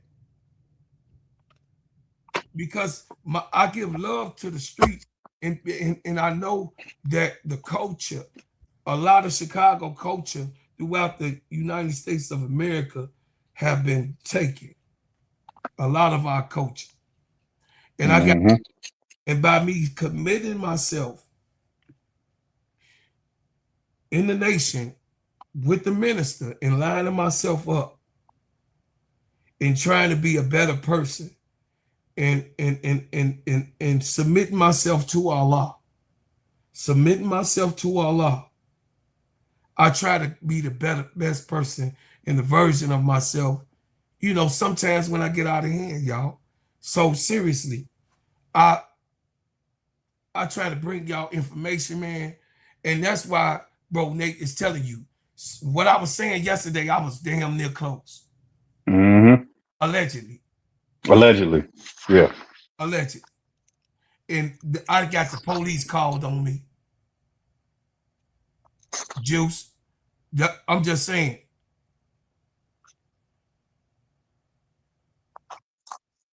You know what I'm saying? So I ain't on here to be capping for y'all. I'm on here to tell y'all about what's going on the gangster way that I supposed to. You know what I'm saying? What's up, nephew? You tell him, Juice. I'm from Pulaski and Jackson. Juice from the west side. He in Henry Hornets over there out there where Monkey is. And tell him, Juice. I just said the name on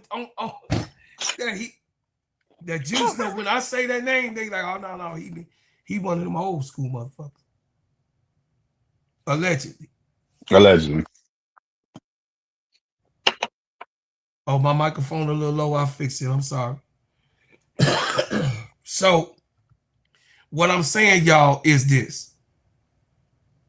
I try to treat the people right. And I come on here, man. That's why I don't really want people I want people from all walks of life.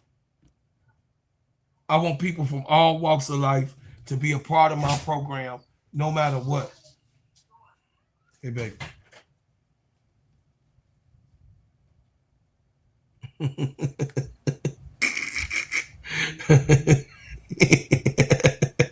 Yeah, Brooklyn. I don't want nobody to be on here, Brother Nate, feeling like I'm capping, right? I don't want Right.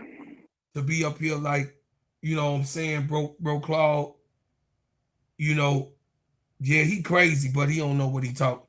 You know, he know a little bit, but he don't really know what he talking about. No, I got integrity.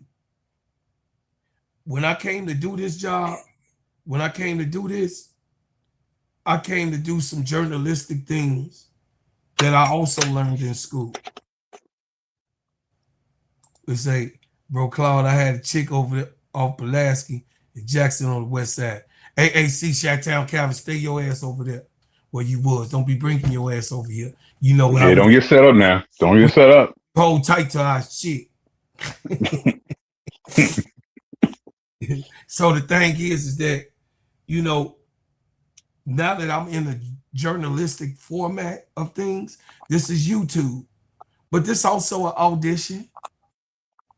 This is an audition. Everything that I'm doing, y'all think I'm wasting my time being a partner with YouTube and doing these type of things. I'm really trying to give y'all the right information and trying to be a good brother to you guys. Skull Brian Nation, what's happening? I see you, brother Andre Edwards. How you doing, man? So I'm really trying. I took this on pride. Ask Brooklyn. Ask Brother Nate. I say, Brother Nate, I don't want to get up here capping. I really want to be able, before I even got my equipment, bro. Is this what I say? I don't want to be capping because I really want to do the job and be serious about it and be good at it. Yeah. But I don't want to be no dry ass. Oh yeah, she moved her left hand and put her right foot forward and twisted around. When she moved her head to her right shoulder, that lets the ball be able to be perpetuate around the back, and she was able to grab it with her left hand and move forward towards the basket. No, I don't do that type of shit. Get your ass out of here with that. You got me fucked up, so I'll be looking at you a little bit crazy. You know what I mean? It ain't all ain't that deep for me. I done played with the best of basketball players. Yeah. Hey, I'm gonna comment on something that that Brooklyn messaged me about. If they would draft Flau'jae and Trey Angel, that's absolutely not happening. So I'm gonna tell you right now, Flau'jae is not Chicago worthy. I'm sorry, she's not a Chicago type person. She wants to have her own squad, and that's why you hearing Kiki Rice. Like, oh, they're looking at Kiki Rice. That's why I think they might trade up or trade down because they want somebody like Kiki Rice. She's a tall point guard. She can shoot. She can slash or whatever. You can turn into I know Brooklyn was saying she was like, dude, they not trading Angel and they not drafting Flau'jae. That's why you're hearing Kiki Rice all of a sudden and her draft stock going up because, you know, once she's on a winning team, they like that. She's on a competitive winning team. She's tall. She's 6 feet, 6'1". She can shoot, she can pass, and she plays defense. But you need an actual point guard that's going to be there. Even if they bring Salute back for her last year just so she can retire on a minimum deal, her old behind coming off the bench. I'm sorry. She's not ready to talk. She can post all the videos she wants about her in the gym and dribbling. You can't move from side to side and front to back. You are not ready. She's not ready to come back yet. She still got another 4 months of rehabilitation. She's still got another 4 months. So they'll still sign her to a basically retirement contract. But no, they're not. Flau'jae will probably go to the Mystics or to the Tempo. Chicago was not drafting her because Angel already put the word out. She don't want her there, especially when you capping for Caitlin Clark, who you never defended. You know what I'm saying? Do you remember that bro Clark? She's on toss and Caitlin was the hardest person she guarded. When? You never guarded her. You ran from the smoke, and Angel is about that smoke. You ain't finna run from the smoke and then talk. You all in her DMs and saying Caitlin the best and trying to kiss her toes because you want to be with the program. No. I'm sorry. I was a Flau'jae fan. When she started saying all that crazy stuff, I'm like, wait, what you on? Why are you saying all this? You know what I'm saying? Like, you all of a sudden you cool with her and all what happened, I'm confused. Like I'm so confused. But no, they is not draft. Even if Flau'jae is still on the board, There go they'd be like, oh, you know what I'm saying? They'll trade down and get some picks for somebody that actually wants her and will pick Kiki Rice. I'm sorry, they not. It's not happening. I've heard no smoke at all, or no, not even a crumble of a whisper of picking Flau'jae at all. Everybody finna be very surprised because guess what, y'all? Raven shit is now named in the top 5. All of a sudden, oh, what you know, bro, Claude? I tried to tell y'all. But y'all listen. You don't y'all think that I'm just glazing Raven. I'm telling y'all, yeah, I am kind of glazing Raven, so I'm gonna keep that shit real right there. I do because she a Gamecock nation. But now all of a sudden, Raven Johnson has now went from first she wasn't even in the top 10. Wasn't even in the top 10. They had her going mid-second round. They got her going to the Dream. Yeah, now they got to go home to Atlanta in the first round. Now the reports are from what I just looked at, what they just did. They lobbying her to be where in the top 6 or 7. So this is what I can see happening. I don't know if it happened. This is what I can see happening. I can see this guy trading that 5th pick to who is that? Brooklyn? Yeah. What's up, Ghost?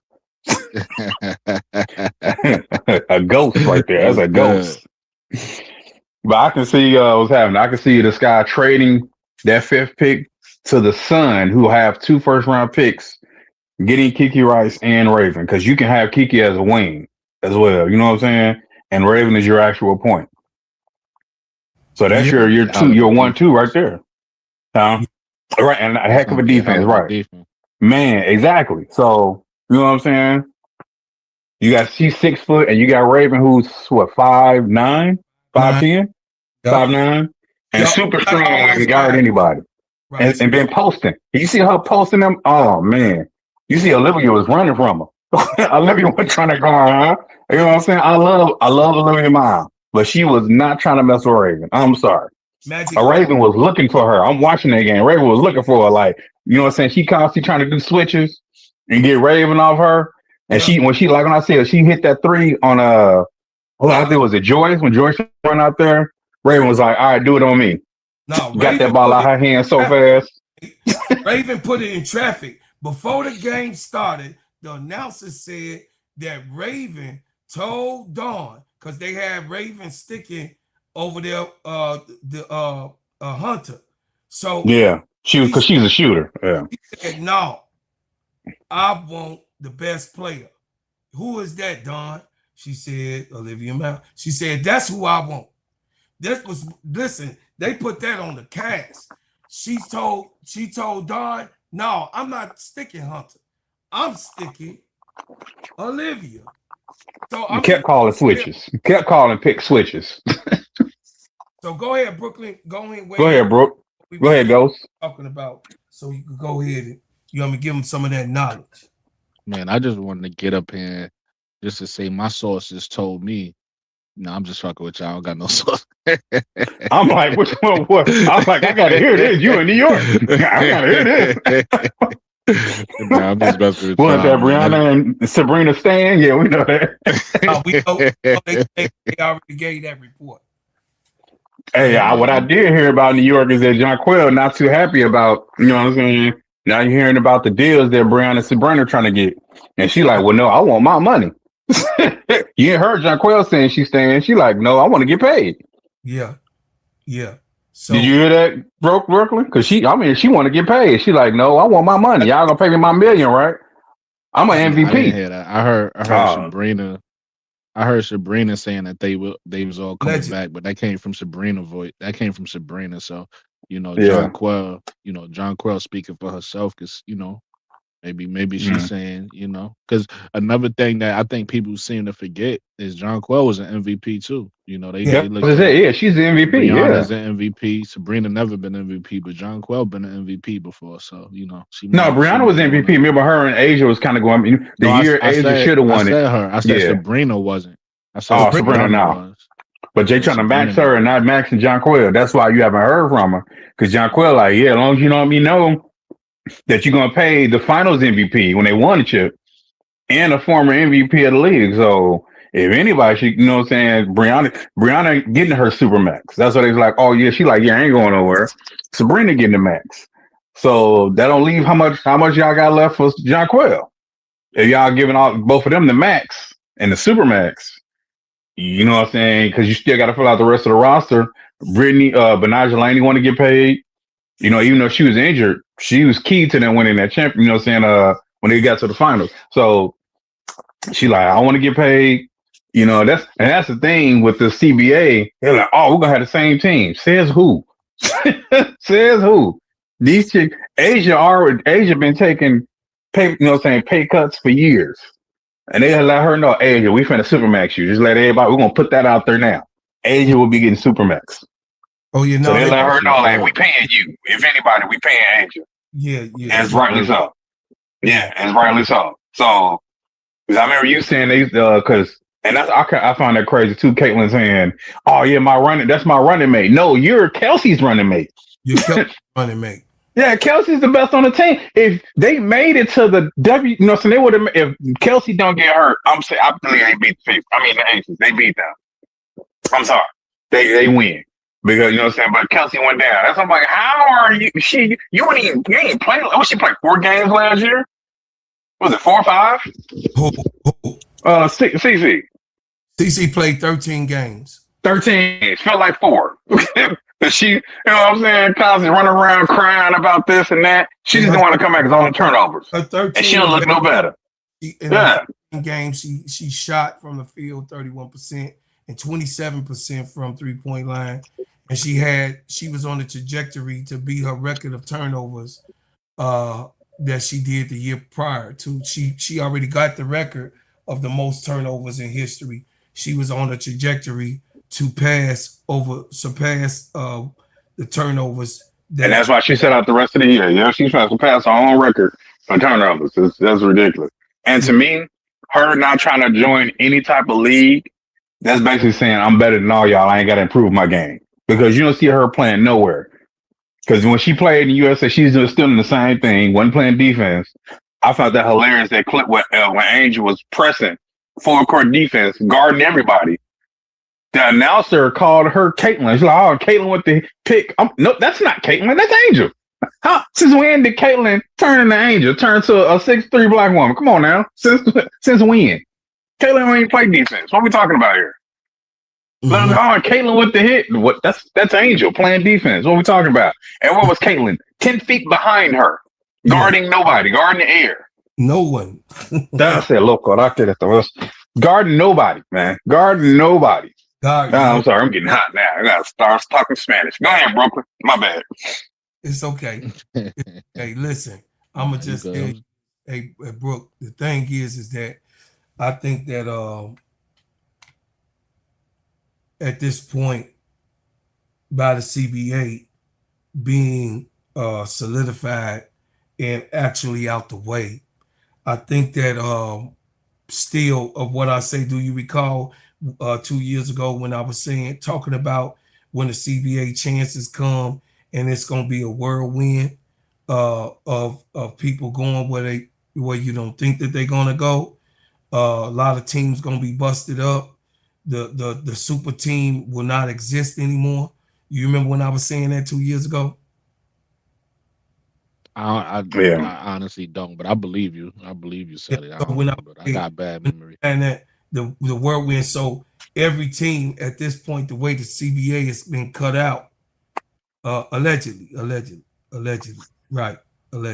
So allegedly for Brother Nate. So the thing is that the CBA is fixed for only 2 Supermax players. The way that it's fixed. Now, it's not going to happen this year. You might see a lot of players do another 1-year contract year so that they could do the audition to work. Because right now, everybody, all 120 players, 20 plus players are shopping themselves. right now, what's going on? Every single player outside of Breonna Stewart, of course, y'all heard some things that she said in the article. Outside Sabrina Ionescu, you know what I mean? Those two players that spoke, them the only two that we heard speak on. I ain't going nowhere. I'ma be here. But the rest of the players, pretty much values are being shopped around the league. The 15 teams, including the new two teams, the Tempo and the Fire, on who would pay me this money, who I'm gonna get the bread for, what's my value. And the only way that most of these girls gonna know what the league think about them and the value, which they can't fall into that because allegedly they call one another to tell one another what they offered a certain player, right? So this is a serious thing that's gonna be going on, and it gotta happen in a few days. They gotta get these players signed and on their team and start camp in just a few days, y'all. In a couple weeks, we got to have camp, in the draft, the WNBA draft for the college people. So that's in a couple weeks, a few days. So the thing is, it's going to be insane.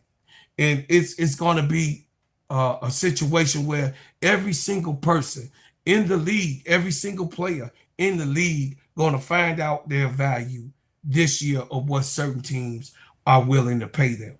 But so that's going to lead to some doing a 1 year thing, of course, to get their bread up, or a situation where signing trades with Brother Nate and I was talking about is going to go down and happen. So, that's what I think about that. I'm gonna be honest with you. I think it's gonna be the opposite. I ain't gonna say the opposite, but I don't think it's gonna be as crazy as people thinking.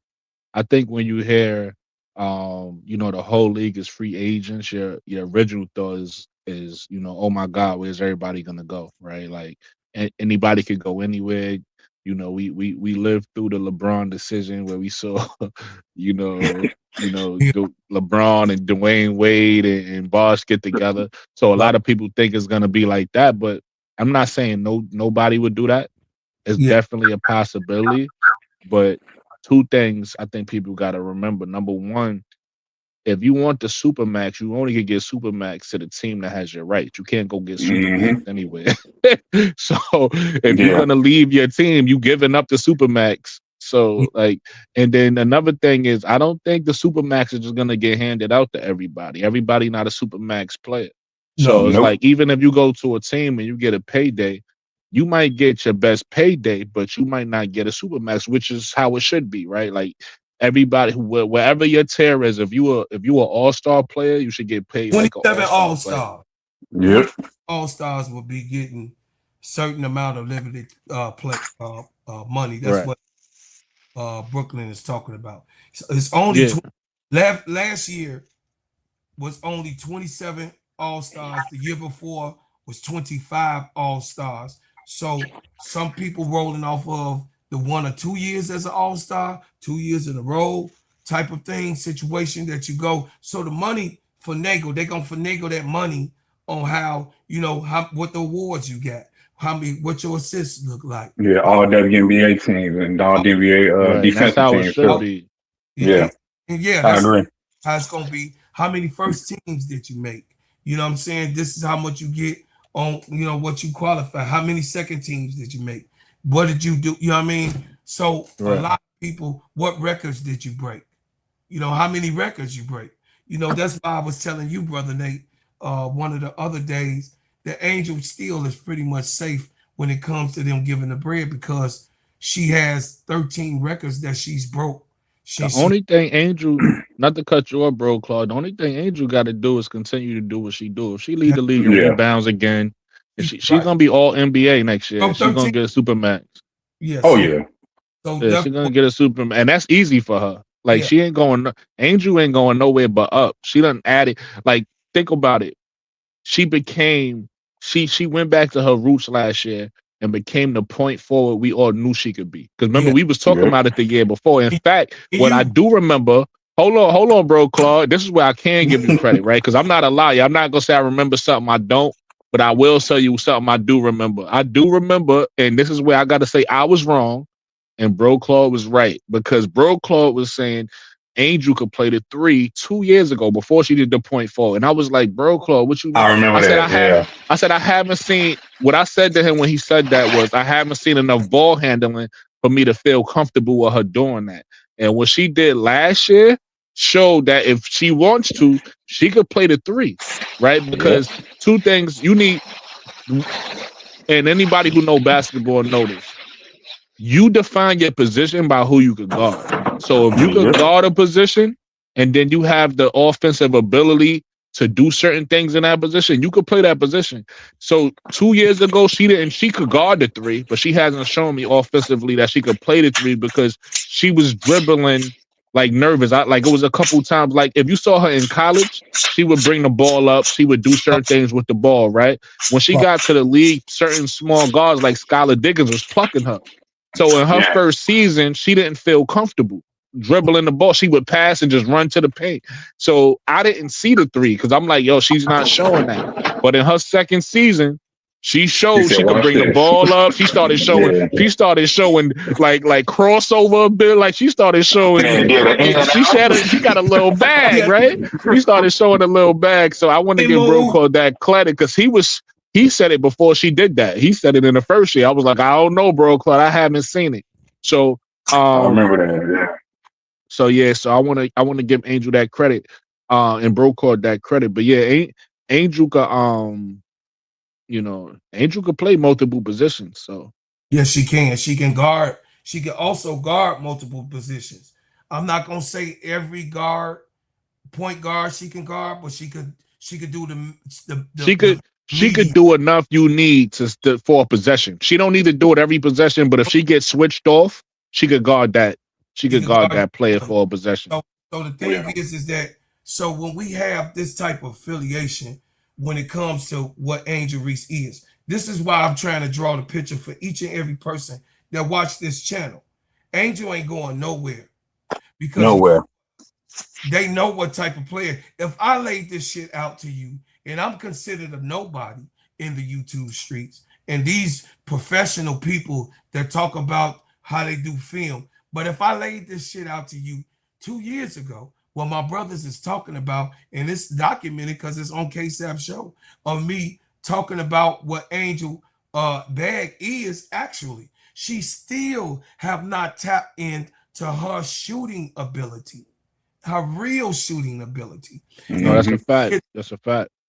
And once she taps into her real shooting ability, because Angel has grown, you guys, when she was shooting the ball, when she was younger, when she was taking those shots and everything like that, her bones grew. She grew to be 6'3" in her height, right? So a lot of shit was different. Her wrists and her fingers are longer than what they were. The way that things, and then of course she's coming off a wrist injury and a hand injury. So she had to adjust to those things. And y'all see when Angel fall, she don't even fall right. She tried to fall like a little person, but she's a person. So she gets herself confused when she hit the ground instead of just let that ass hit the ground and get on up. She tries to hold herself with her hands as if she was small again. Yeah, she had to learn how to fall. Yeah, that's I think I saw too in her second year because she kept getting hurt. Well, especially on arrival, she had to learn how to fall. Because if you don't know how to fall when you get knocked down, because when nobody messed with her in college because she was bigger than everybody.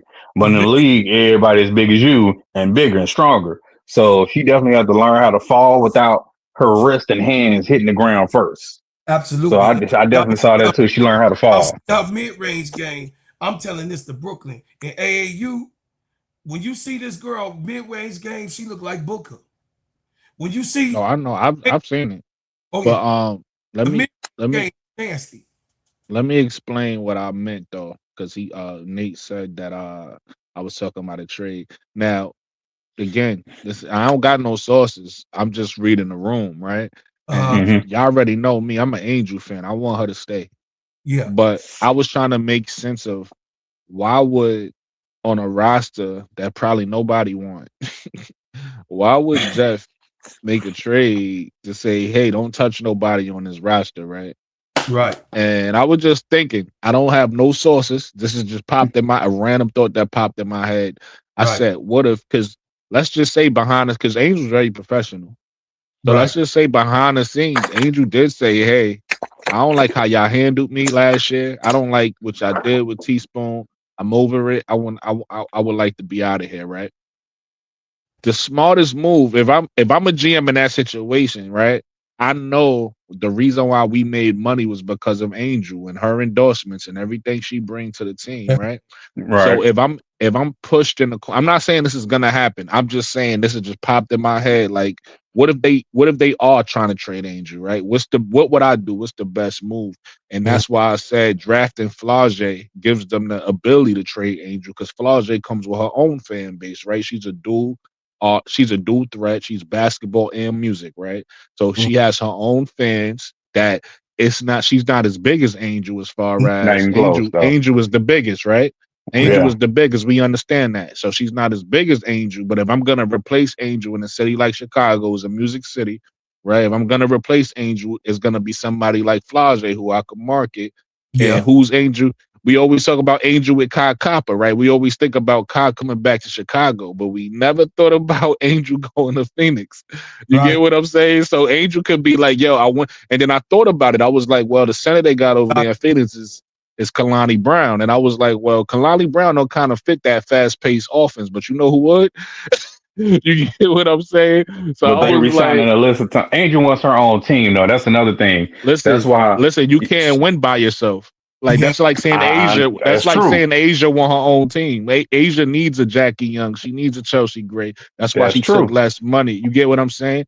So that's again. I'm not saying that's gonna happen. I'm not even saying that's wanna happen. I would love Angel to stay in Chicago. You just said earlier they might trade Camilla. I want Camilla to stay in Chicago. I want Chicago to build a championship team. I want to see them win a championship here.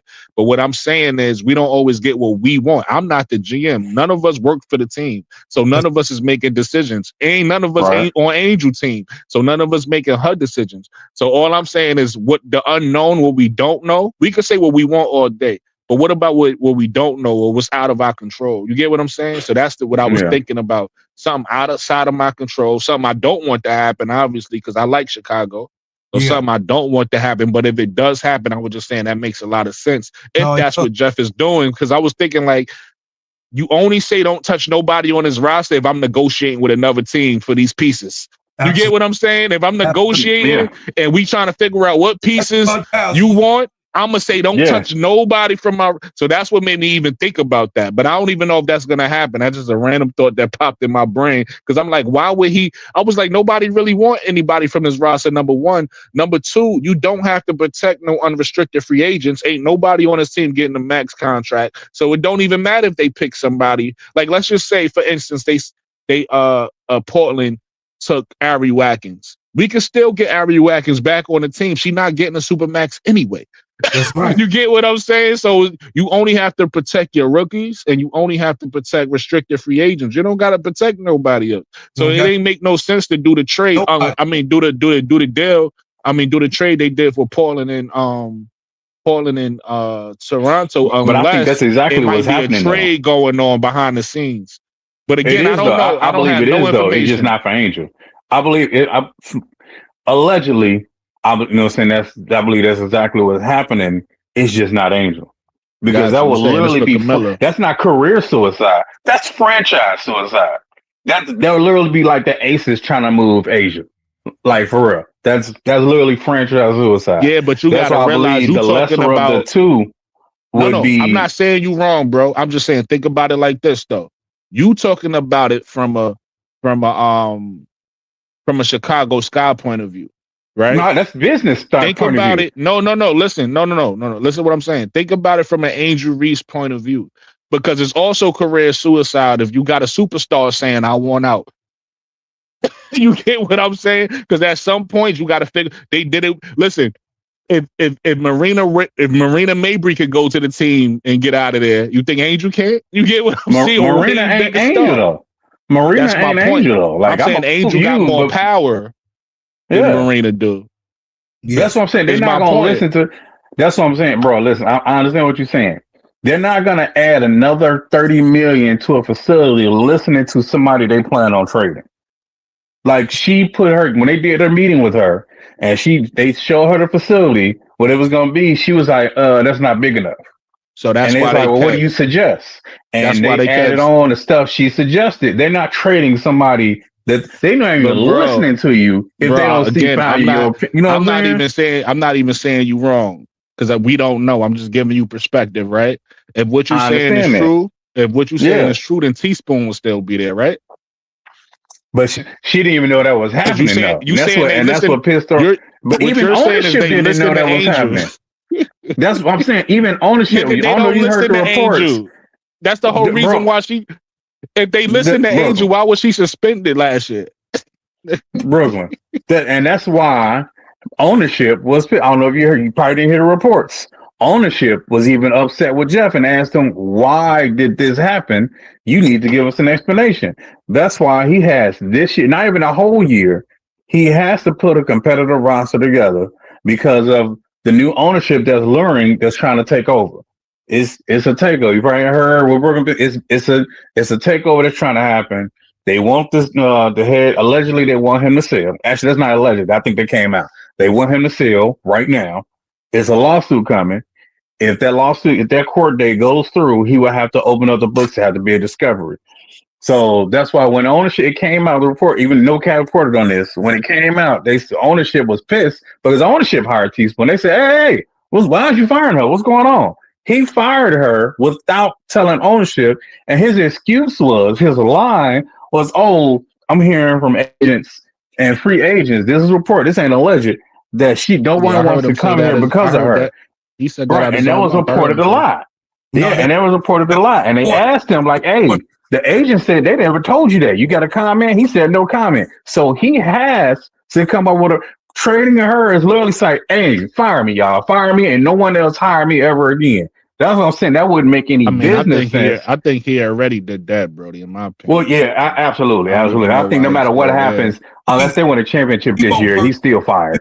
I think even if unless they win a championship, Yeah, he's fired after this year, regardless, This man won't work in nobody front office ever again. ever Y'all again, listen to ever. what I'm saying, y'all. I heard y'all. I'm gonna give y'all my two pieces. And y'all could, you know what I mean, eat it or throw that motherfucker in the trash. But what I'm gonna tell you this, I'm gonna tell you that just like this, brother Brooke and Nate. Listen, Angel is going to get the supermax right here offered to her. Take it or leave it alone. She's also going to see change in the front office, period. She's going to live through a switcheroo effect.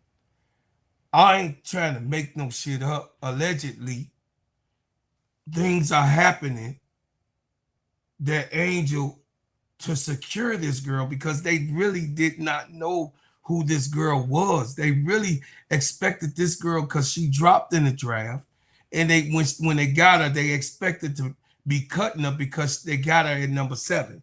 This is even this organization outside of Teaspoon because Teaspoon had to say no, no, she got it. Just like I was saying 2 years ago, no, she got it. It took them to this point right now to know that this girl got that shit. So now that they've seen Reebok, now that they've seen Victoria's Secret, Juicy Couture, all of this and this and that and putting on the teams, and they've seen how she moves overseas and beyond, putting investments in team. They see that this girl is a mogul, not just a basketball player that comes to simulate basketball operations that is just held to a certain standard.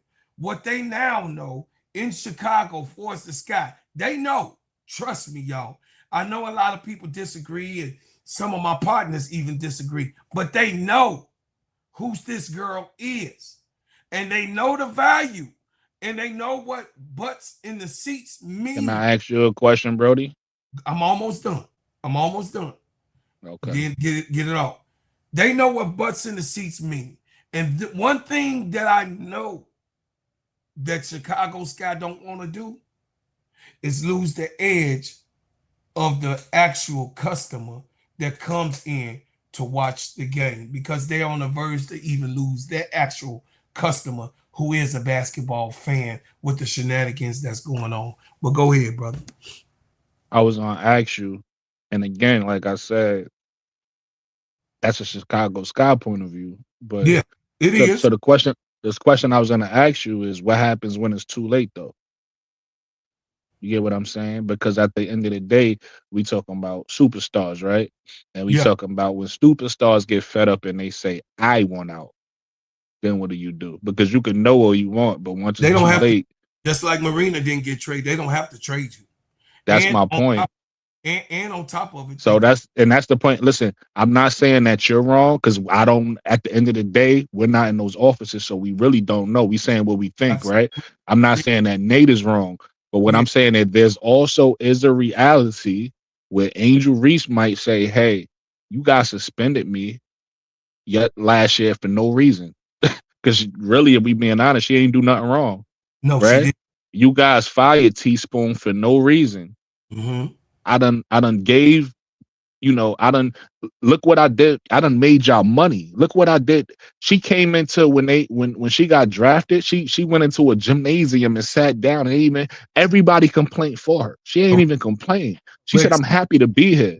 So Mm-hmm. at some point when she gets fed up, Mm-hmm. none of that matters. When Because she gonna say, "Hey, this is what I want. Make it happen," and they gonna have to respectfully make it happen behind the scenes. it ain't Now, again, let me land my plane with this. I don't want that to happen. I would love for her to stay here, build a championship team, then build a championship team around her, right? And listen, we celebrate together. That's what I want. But again, this is sports, so this ain't nothing new. We done seen this before. we on the You verge. get what I'm saying? We Yeah. on the I verge, think James. like you said though, as a business sense, if my star, my franchise, the reason I make money is telling me, hey, I'm not liking this. I want to go somewhere. Oh, what you don't like? Who you need? Who needs to be gone? I need him gone, and I need actual people around me. Bet, got you. I will. Well, I would rather change everything around you than actually, move you. If it's something specific that needs to be done, then that's what's gonna happen. That's why I say he has till barely the middle of the season. I don't even think he has this full season to make this right. It happened with Because I think that was a discussion behind the scenes because she communicates directly to ownership. And that's what he don't like either. He didn't like the fact that she literally has more power than him. So that was him trying to say, hey, I got power. So she was like, all right, bet, watch this. And she didn't play another game. And you saw them lose money. And that's why they're like, all right, we're gonna listen to her and make sure we get this facility done. And that's what happened at like, hey, we need to add more because if she's not on the floor, we're not making money. She designed this, y'all. No, Yeah, she designed like this. Not she added the rest of the stuff with the podcast. They literally they're creating an office so she can do her podcast in the facility. That was added. Not an office. No, it's not. Right, right. They gave her a studio, a podcast studio. I'm not trading somebody I created an entire studio for so she can do her podcast. That's literally on the list. She said, we need a personal chef. We need this. And they added it. So when she said checkmate, she's like, oh, come back. And then they wanted her to do an interview. She's like, nah, my back hurt. Which her back was really hurting. But she was like, nope, I ain't playing again. She's like, no, I'm good. And she let him know. And she showed them actually more Jeff, allegedly, that who has the actual power. Because if she's not on the floor, man, that facility, really tough, bro, Clark, man, that Wintrust went from sold out to 3,200 people showing up. Then 2,800. Then there was so many empty seats because when it was like, when it was 5,000, it was a lot of people still come. Angel wasn't playing. They was coming to see her on the bench. Like you heard, it was ovations when she came in her regular clothes. And then everybody else came out like, oh, hey, y'all, hey. Oh, they're going to come out like, hey. And then the rest of them, we left. Because Angel ain't playing. I just came to see Angel. You know what I'm saying? So they know who the money is. And as a business sense, as a manager, if we making millions, so we went from 26 million to now we're valued at almost 300 million because we have this player. I'm gonna move every last one of y'all that needs to be gone to make sure this is right. They're like, I know I can get it done this year. You can get it done this year. You have until July. If not, if this ain't looking good, you're done. Matter of fact, all y'all done. And that's what, as a manager, I'm gonna make sure I fix around you first because that's what I'm saying. I know the rest of them left, but this is different ownership that's coming in and pushing out allegedly different ownership coming. And they, you know what I'm saying, a lot of different things are changing because she was already talking to Rogers. That's actually allegedly she's already talking on the person she's talking to was minority ownership and Alter actually loved her, but he wasn't trying to spend money. So she been talking directly to allegedly different ownership groups, you know, that's in the, you know, that's with the Sky, different minority owners allegedly, and they know she's the moneymaker. That's why they're like, all right, we need more money to get this facility fixed the right way because Angel said we need this, we need that. She gave the list because they asked about like, oh, you saw the, you know, the rendering. She was like, it was all right. I gave them some notes. You know, it wasn't good enough. She said that's an interview. She said it wasn't good enough, and they went and put themselves in the negative another $20 million and added another another 10,000 square feet. Now it will be the biggest WNBA facility until next year when the Fever open theirs. That's like 100,000 square feet. This backed by NBA money. But until the Fever open theirs, this will be the biggest in the WNBA, the biggest by far in square feet. Let me say this. Hey, Brooklyn, I want this too. Listen, do y'all know when the Civil War happened? Brother Nate know I know what I'm talking about. Yeah. Do y'all know? I want to chat allegedly. I'm just putting this allegedly because, of course, my sources. Mm-hmm. Do y'all know that Game 6, the Civil War started happening on the Chicago Sky officially? It did not happen with Teaspoon firing. They were trying to figure out what the hell was going on. Game 6, when Jeff Pagliocca went to the press and said Angel needs to do more. I remember that. The whole bottom group of this franchise, the whole said what? Dwayne Wade flew into town. This information I'm telling y'all. I remember that. Yep. Allegedly. But yeah, I remember. But he was in town. That's documented that he came in town. He flew in town. That Jeff Pagliocca put in the Sun-Times and the Tribune the hit piece that he put. The Civil War started, Brother Brooklyn, from what my sources tell me, exactly. Allegedly. Exactly during that situation with Annie Constable, in that situation with Angel. Angel then, from then on, she stacked up the double doubles and stacked up a career type of performance in a sophomore year that solidified the minor group of what is this man doing. So when the suspension came later on in the year, after the games of 5 games of 30-point losses is being thrown around into your face, as you being a serious franchise who has a mega star on your team, these type of things are being thrown at you and not being serious about these players that you have strung along. You didn't waive when you had time to do trades. You didn't do trades. You didn't waive anybody. You didn't bring anyone on that came into the camp. You made no moves at all. You stuck to this because Jeff Pagliocca. They could have had Odyssey Sims. He actually believed Brooklyn. He believed that what he put together was going to kick in. He actually Mariah Jefferson. Yeah. Sometime he knew that Mo Jeff wasn't going to get better at a certain point, but he thought that what he put together was going to clock in eventually. They just got to get each other. They got to know each other. They got to get started fine and tuning. But then once it got so bad to 16, 17, and 20, the whole bottom level of the Chicago Sky minor control allegedly have been going stir crazy. And then I had Keisha, and I put this already out there, so this part of the source. I had Keisha and Tony on the phone to talk to one of the minor investors.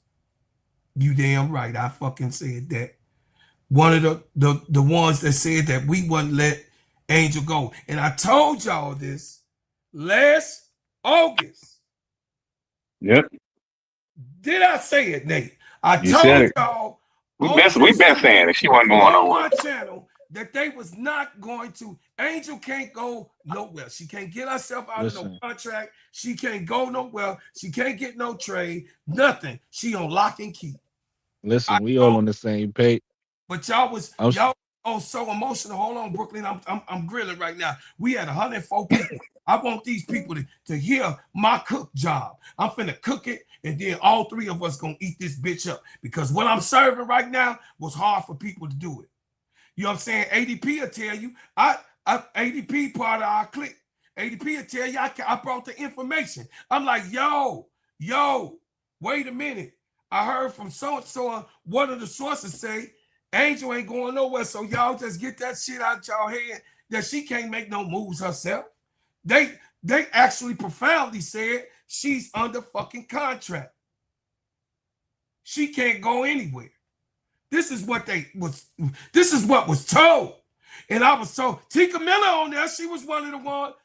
Tika Miller know that they call me a lot.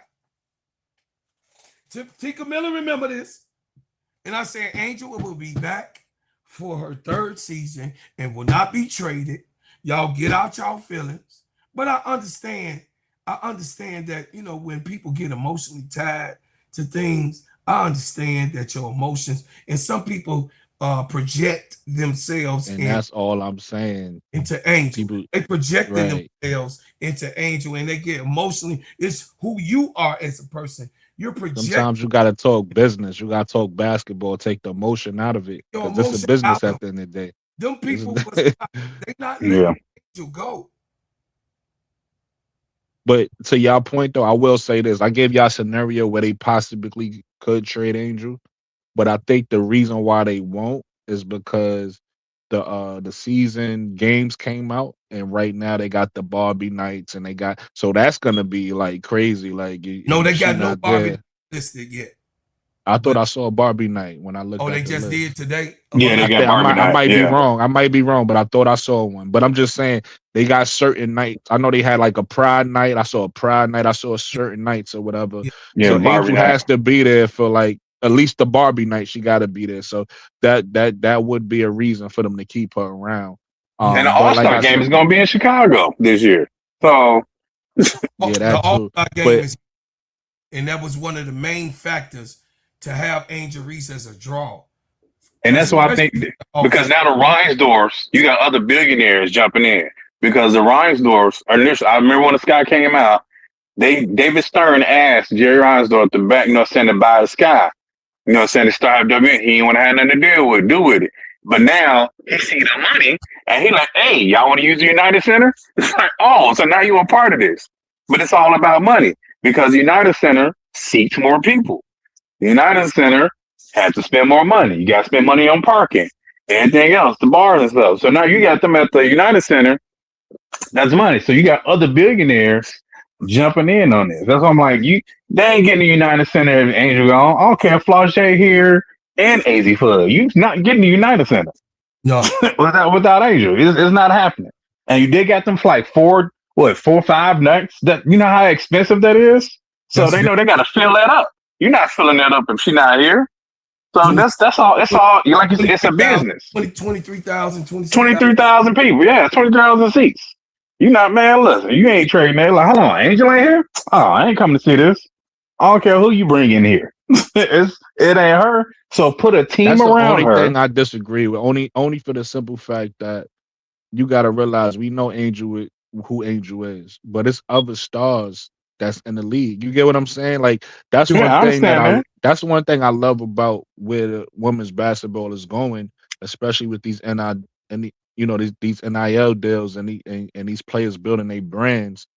It's other players that have star power. Now, again, Angel is Angel, right? Caitlyn is Yeah. Caitlyn. Those are top two. It is what it No, I'm is. But saying what you was proposing, I'm saying if you saying if they had Trevor and got Flaugier instead, I'm saying that wasn't no, happening. That's what I but was the saying. reason why I said that was sometimes you gotta in business you gotta cut your losses, right? Like let's just say for instance, let's look at if LeBron gets traded, right? You know, LeBron is older now, but I don't know whoever's a star in the league, Anthony Edwards. Let's say if Anthony Edwards get traded, right?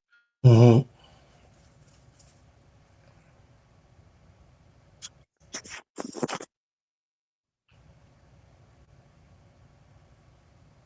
What happened, bro?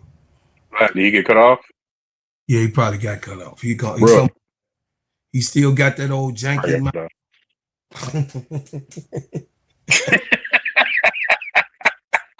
He got that janky old microphone. Look, you better get that microphone up out of this piece. But yeah, you know, I believe what brother was saying by it being such a great type of situation of what we are now in the WNBA, and there's so many stars. Hey, baby Paige, how you doing, Mama What's going Joe? on, Paige? D. Camilla, MS, I see you. I know you've been keeping up. Sister Angela Dawkins, I love you. I appreciate you. I see y'all coming in. Please hit the like button and subscribe. I see you in here, Peter. I hear you. I see you in here, Peter Smalls. I see you, man. Hit the like button. Join the channel. You know what I'm saying? Skull Brian Nation, my man. You know, I just want to acknowledge a few of y'all that just came in the building. Please hit the like button. But we cooking like fish grease over here. And y'all know I ain't went this long, this late, ever. But my point was to have this show, Brother Nate. Mm-hmm. This show. And let y'all see that they watch your brother. The Chicago Sky Nation watch your brother. I'm boots on the ground, and I tell you guys no lie. I give it to you raw. I have Brother Nate up here who in the streets. It says resend it. Okay. You still hooked up, brother. Let me take this one down. But more after these messages. Brooklyn gonna come up. Let me tell you about the simplest way to get you in some WNBA and NBA action. Find your player, pick higher or lower, and win some extra cash. Pick between 2 to 5 players to fill out your pick'em entry. Get every pick right and win some much needed cash. Use promo code SteadyServ and receive $1,000 bonus in cash. Now that it's football season, follow SteadyServ and ENT as I share my picks. Pick players, choose the amount, win money, make picks, win cash. Thanks, Underdog Fantasy, for your partnership with us, and thank you for using the promo code SteadyServ'n on Underdog Fantasy. Hey, everybody. My name is Bro Claude, and I'm here to tell you about the best whipped organic shea butter on planet Earth. It just so happens to be my brand, Bread House Butters. Sheens, shine, heal, treats, moisturize, condition your skin. Not only is this the best shea butter for you, but it heals good, smells good, and feels good. It is the best moisturizer that you can use. It clears up any scars, scrapes, stretch marks, blemishes, rashes, bruises, eczema, psoriasis, and most intensified dryness of skins. You can put this on your face, your hair, and your body, and I'm telling you, I'm telling you, this is the best product that you can use in America because, of course, we make ours and crafted handcrafted in our own kitchen. So I'm asking for you guys to support the #1 product that you're going to ever be able to put on your body, Bread House Butters brand. And guess what? You can go to breadhousebutters.com. I said breadhousebutters.com and put your order in now. Thank you. And I appreciate everyone who supports. Yeah, so we back. Go ahead, Brooklyn, what you were saying.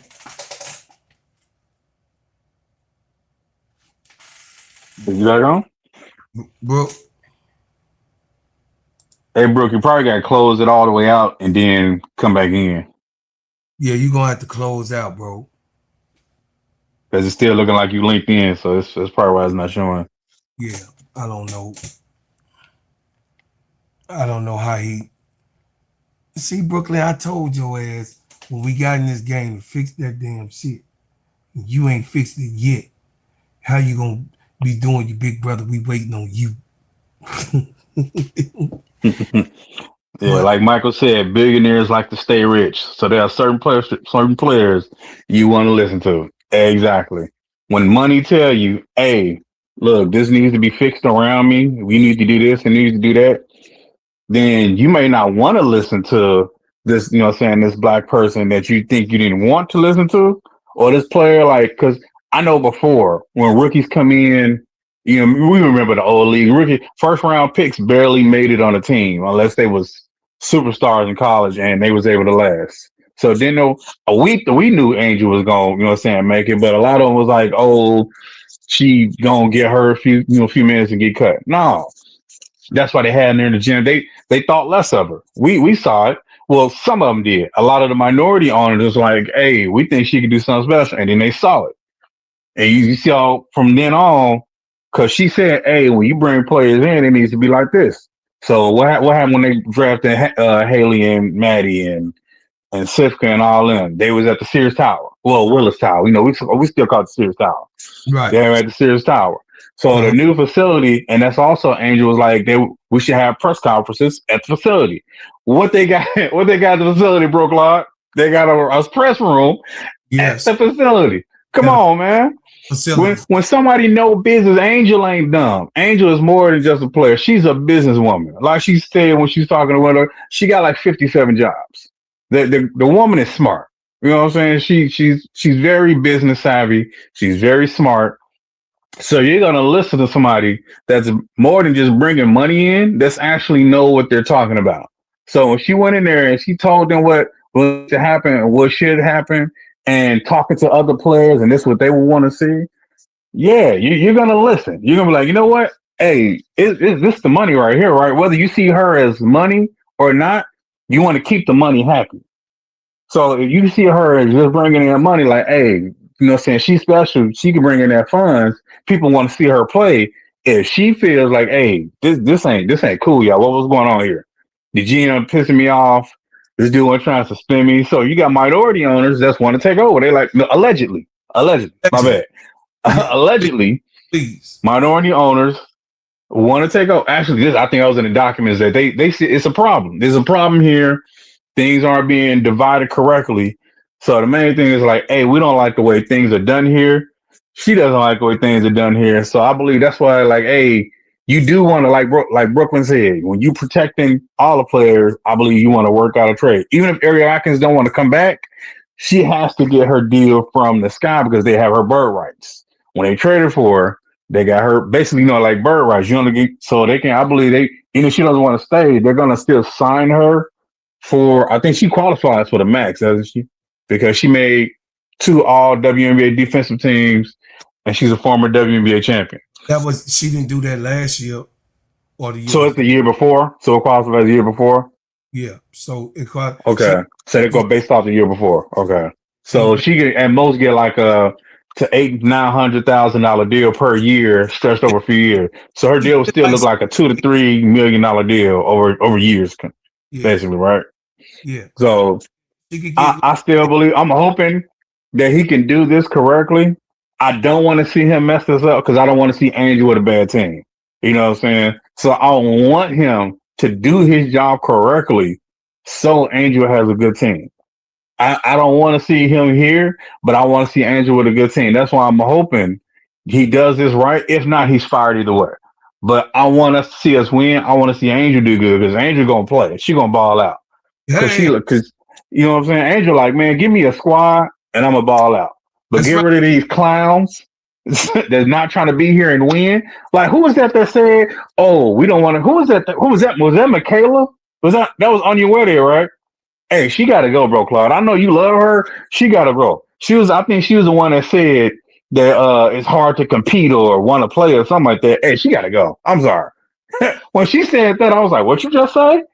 This is your job. You here to play ball. I don't care how bad you lose. You know what I'm saying? This is you here to do this. You mad because you're not getting, no, you got the minutes. You finally got your minutes. You playing. You know what I'm saying? Well, I was playing hurt. It don't matter. You can't say it's hard to compete. That's your job. That's what you're supposed to be here to do. I don't care how trash the team is. You do your job. You get out there and you play. Mm-hmm. But when you saying you don't want to compete, A to B, you got to go. So they probably going to sign and trade her. I think she want to go to Seattle. All right, give me y'all pick. You can trade her. Give me your pick for next year. I'll take that 2027 draft pick or 2028. People coming out. I'll take that first round pick. You want? I'll take that pick too. Give me a couple players. So, like, if y'all don't want to play, y'all don't want to compete. I know Angel like, give me some players that's gonna want to win. I need some dogs. You got to get Angel some dogs. You can't get her no puppies. She needs some dogs. Like, and I think they want to protect Angel, Camilla. Obviously, you got to keep the rookie contracts because the cap is different now. So Maddie and Haley, I know, you know what I'm saying? I know people was like, why are you going to protect them? Maddie showed promise. You know who put that battery in Maddie back? Angel. Angel, yes. That's who's the main person Maddie got close to? Was Angel. Maddie was like, oh yeah, Angel was saying do this, and Angel got at Maddie. You know, she's like, hey, look, she was. I don't know if we saw her on the side of the court. She was all of her. She's like, hey, when you get down there, do this. If you got your shot, you take it. Well, why do you think Maddie went off that last few games? Well, Maddie is a rook. You got what I'm saying? Yeah, that's a rook. Yeah. So I knew Maddie wasn't going nowhere, and then you got to remember Sivka, who's coming over. They wants to protect her because she's going to be in a rookie contract, and Cool Bala, who's already in the gym with Sky Gear on. She ain't even signed her contract yet. So that's what 6, 7. Mm-hmm. That's 7 players right there. So they couldn't protect them all. So yes, they's like, hey, here's some second round picks that we weren't keeping no way because we want to keep our players, you know, our rookies.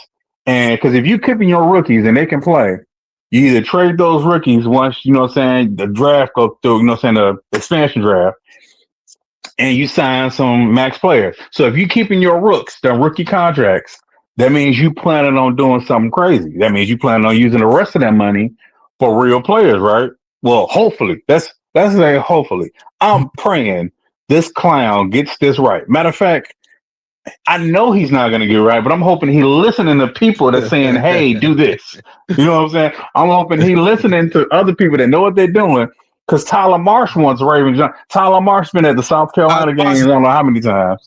He loves Raven Johnson and Kiki Rice. Raven Johnson is the right pick. Stop, Brother Nick, because you exposing some shit that I... Dagnabbit. Allegedly. Jesus Christ. Allegedly. I got to stop myself. Yeah. This is why I be telling Brooklyn, man, I can't get on the live by myself. I get to saying too much. I got to stop myself. Thanks, Bro Cloud, for catching me. From with Raven thing, too. Yeah. Stop. Don't listen. We about to end this shit, y'all. Listen. Brooklyn finally got on, Bro Cloud. He finally got on. That's why I say I'm finna let Brooklyn go ahead and spit what he was spitting. All right, go ahead. After Brooklyn spit what he spit, I don't got nothing to say. I'm just happy to be here. You getting this your show, man. Just close, do what you got to do. I'm happy to be here, man. Hey, I appreciate. I want you to come, like I already told Brother Nate. That's why, Brother Nate, I'm trying to keep my crew together. You already know what me and you is, Brooke. Anyway, you know what I mean. I'm glad that we family first of all, but I'm glad that we able to show these people the unit and the unity that we have with each other. And then, of course, Brother Nate coming helping me out at nights in my shows. Sure. My whole thing is, y'all, to give y'all a good show, to give y'all real information, to get y'all. I know we men and Sister Tony be working at night, and Sister Keisha gotta get up in the morning so that the players can't be up this late, especially on the week. You know what I mean? That they work. Brother Nate work, you know what I mean, overnight, doing his thing. And Brooke, you know what I mean, does his he a city boy. He work for Yeah, he is. he work for the city. Y'all know what them I city got go. Hey, my brothers. I got some news for y'all coming soon. So if it's He been remember saying that for I 6 months, told bro. Nate, Come I on, told bro. Nate, listen, bro, Claude, I told Nate I'm at the finish line. So if I get that news, I supposed to be getting it soon. If I get that news, Okay. y'all gonna be shocked. Y'all gonna be shocked because a lot of things change. That's all I'm gonna say. But I'm Well, waiting for the news. you here now. I ain't letting go. It's all right. We here now. You know what I'm saying? This is where we at. And I just think ADP, you got to get up here sometimes too. I definitely need and respect ADP. I just need ADP to actually be part of what he's a part of our unit. And ADP be working and helping. Thank you, She Wins, for the information. Thank you, AC Chi-Town Calvin, for the help and the information, and all of you guys that be hitting me on my IG and also on my actual website. So those uh, who helped me with the channel. I appreciate it. You know what I mean? If you want to give to the channel, give to the channel. I ain't making it, you know what I mean, so hard on you guys. If you want to support, please donate, give a super chat or super sticker to help me continue on building this channel as y'all have helped me do it. If y'all would like to get in contact with me, go to my website, go to Steady Serving Sports ENT. Go to Steady Serving Sports ENT. And this is for the entrepreneurs because I preach do for self. When you do for self, you don't have to worry about nobody else. And that's exactly what Angel has done. She does for self. She's a entrepreneur. I call myself a hustlepreneur. But you go to Hmm. my site, those of you that got businesses, please put your business in the chat. And also you could go to my website, Steady Serving Sports ENT, and you could go to the promotional services. Once you go to the promotional services, you hit it and it goes on to the next page. It says, are you looking to boost your brand and reach a wider audience? Our sports podcasts and social media channels offer a perfect platform to promote your business. With our engaged listener base, we can help you connect with potential customers and grow your brand. Let's work together and elevate your marketing strategy. I love the entrepreneur, the person who wants to put one foot in front of the other, to own something, to be something, and to have something. I'm just saying, y'all go over to Brooklyn and subscribe to his channel. Bro, Nate, we gonna get him straight this year. He ain't gonna be Yeah. we gonna have Bro Nate channel. We gonna have that ready. Go over there to Art Creations. Go over there to Sister Felicia. Go over there to Steady Serving. I'm sorry to uh Court Vision with So Pretty Tony. Go over to my boss Keisha. Cut That Ish. Real Talk Sports, the Players Club, and the Full Court Trio. So I appreciate y'all and I thank y'all and I'm grateful, y'all. I thank you for my panel. I appreciate y'all coming up here. Any last thoughts? Go ahead, bro. Nah, like I said, man, I'm just happy to be here. It's been a lot going on. I don't, when the time is right, I'll I'll decide how much I want to share because there's a lot of personal information.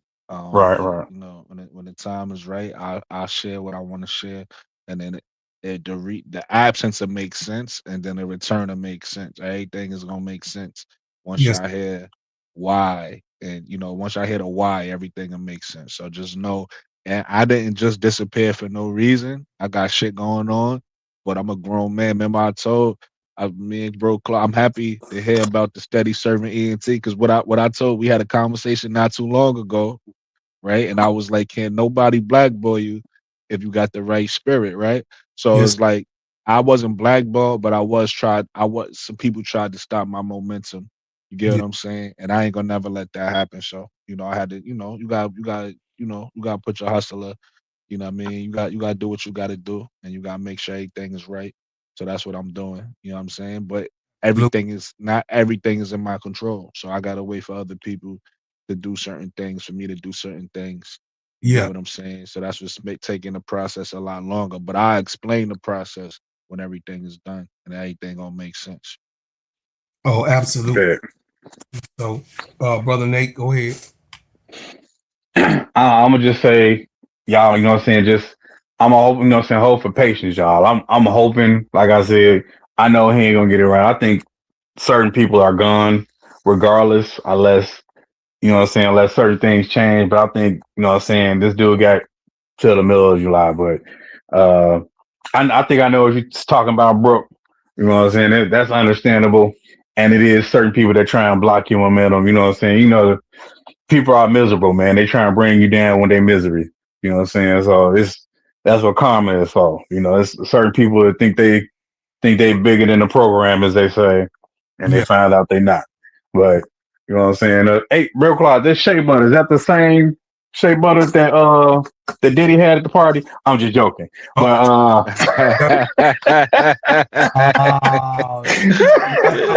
I know y'all didn't. I know back in the day y'all didn't go to the Diddy parties. I just got to mess with you because you like, saying you put the shea butter on there, man. You grease that crack.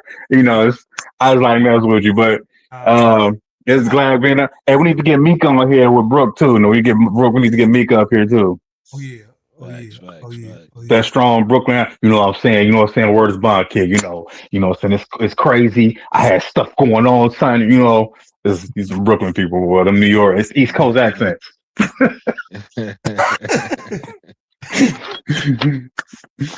it's feel good to talk about it. Let's do this again after South Carolina beat UConn and the refs. Yeah. Oh, I could make my predictions. I think South Carolina gonna beat UConn. You heard it here first. I think Texas is gonna beat UCLA. I think you're gonna have a South Carolina Texas final. That I don't know. I'm gonna be honest, Joe. I think this is Texas. Yeah, I'm gonna be honest with you. I'm gonna agree with you. But I think I had the same prediction. Yeah, I had the same prediction. I also I got a prediction for their first pick. I believe our fan would be the first pick. She should be. It's either gonna be her or AZ, but I think it gotta be if you building for the future, it gotta be our fan. But we'll see. Yeah. They built, They got 5-6 guards on the roster. And on top of that, it's just the way teams is built in the WNBA. You need a all-star forward. And when you look at our family, when she could develop, and she already nice now. So just imagine. Did y'all see her against USA? Oh man. Yeah. She was lighting them up. She was like, ha. And then especially Kurt already said that they keeping Rika Gumwale. He already came out and said they keeping her. So if you're gonna say you're gonna keep Gumwale, they probably traded it. But if they keep her and she's on a contract, then why you need AZ if you keeping a Gumwale? But you still got Isaiah James, JJ You already know. I want Enrique on Chicago. I know I'm probably in the minority with that, but with Angel, I'm good. I'm good. Me and you agree. Her with Angel, it just makes perfect basketball sense, bro, Claude. Because look, Enrique's okay, I gotta hear this. Hey, bro, Claude, Enrique's a volume shooter, right? And with volume shooters, when they miss, what do they need? Offensive rebounders, right? That's true. It's perfect. It's a perfect marriage because Angel is. I always compare her to KG or Rasheed Wallace, right? Those unselfish superstars. Those unselfish superstars like players that could take over. So in KG case is Paul Pierce, right? And Rasheed Wallace's case, you had Rip Hamilton, you had Chauncey Billups. You need shot makers if you are unselfish superstar. Angel needs a shot maker. She needs that to make her. If you look at her championship at LSU, she was a star of that team. But who was the shot makers, right? You had Alexis Morris making them shots. You had you had the shooters coming off. What's her name? Was it Jasmine Carson? Yeah. You had Jasmine Carson coming off the bench. You had Flage making shot. She need those shot makers around her. That's what makes her great. She's like she's a playmaker at the power forward position. So playmakers need what? They need shot makers. They need shot makers. Enrique would be perfect on Chicago with an Angel. But hey. But the only way you would have to trade, I just know basketball, bro, Claude. I just know basketball. Because they gonna core her. They would have to trade her. That means you're trying to trade. No, that's not technically true. She a free agent right now. But they're gonna core her, bro. They're gonna core her. So the core only applies to players now within the first 6 to 7 years of being in the league. So they adjusted it. So if you've been in the league about more than 8 years, they can't core you no more. But if it's still within the first 6 to 7 years, they can still core you. You've been cored already twice, brother. No, she hasn't. Yeah, because the draft. Has she? Yes. Are you sure? The draft that was last year, she was cored. Okay, and the year before, during the COVID year, she was cored. Let me get it. But they can be cored 3 times, so she got 1 more. Okay, let me see. I think only 2 times you could be cored. I think it's only 2. Is it 2 now? Yeah, they changed it in CBA. So she probably gonna do it. If they train her, then it's gonna be a sign and trade. So she probably did. She make all? No, she didn't make no all WNBA teams then last year, right? Because she was hurt. She was hurt. So she can't. So she don't qualify for the Supermax. But I think she qualifies for the max because of the type of player she is. I think she qualifies for the max. So if anything, she'll still do a sign and trade because he's talking about keeping her. He said, "Yeah, we still got Enrique and Paige. You want to build with that core?" So that's all he was saying. Both of them. Yeah, but he said that about Dejanay. He said that about Alyssa Smith. He said that about the coach he hired in the first season. That's what I'm trying to tell you. This is business. Y'all can't take what these guys say. They saying what's right for the team. Like they say whatever just to, for the media. But we know the truth. True. That's why I was saying even with Angel, like there's a lot of stuff that you can't take with face value because at the end of the day, this is basketball. This is business. This is big money, and he's a superstar. So at the end of the day, what if Enrique don't want to be? If I'm Enrique, I'm trying to get to Chicago, man. It just makes basketball sense. But it only makes sense. It only makes sense to me. So would you play her at the 1 or the 2 then? No, 2. I put her at the 1 because you got to realize sometimes your 1 is your 2. Like everybody thinking about basketball in the 1960s sense, right? But if you look at Gilbert Arenas for when he was playing with the Warriors, he was the point guard, but he was also the best scorer. You get what I'm saying? So it's like, and then when you have a player like Angel, she's a playmaker. So you can't overthink it. Every team is built different. You got some teams with traditional point guards that's gonna pass, and you got the shooting guard, but then you got, you know what I mean? So it's like the way you build your team is what fits with your personnel on the floor, what makes the most sense. So even if you do get it and put her at the 2, she's gonna have the ball in her hands anyway. She's not a catch and shoot like AZ Fudd. You get what I'm saying? Right. She's somebody who needs the ball in her hands to be successful. That's why she didn't work with Paige. Okay, so you don't want to. She hasn't been cored, Brother Cloud. My bad, brother. I'm looking at it right now. No. So it has to be a sign and trade, unless she says don't. You know what I'm saying? She don't care about getting the max. She just, just let me roll out. Like Brooklyn said, he's saying that, but she can say, "Hey, I'm good. I know where I want to go." You know what I'm saying? Don't try to core me. I'm good. Let me roll out. That means that don't mean they still, even if they don't keep a rig, they still got all these other guards because Isaiah can start right now. Yeah, Isaiah, you know what I'm saying? Her and Paige is playing good. Yeah, she done went through Unrivaled. Don't forget about listen, because she's small, people forget about her. But JJ had a good year last year. Yeah, she did. I saw her. Yeah, I saw a couple of her games. Yeah, JJ, and she a real good defender. She's one of the best defenders in the W already. If I'm Enrique, I'm like, yo, let these young people have it. I'm trying to win a championship. And Asian Camilla in their 3rd year, or what's this? Their 3rd year, right? Second year. Yeah, that's their 3rd year. They going into their 3rd. Angel Camilla in their 3rd year. Let me go there with them young bigs and let me see what I could do with them. That's what I'm saying. Man, if that's the case, I'm signing and trading Ariel Atkins in and getting some more. You see what I'm saying? I like Ariel Atkins on the team for her defense. But if it's talking about the best fit, because remember, the one thing Ariel Atkins lacked last year was that killer instinct sometimes. Sometimes she would come out and she would take the shots and she would be our best scorer.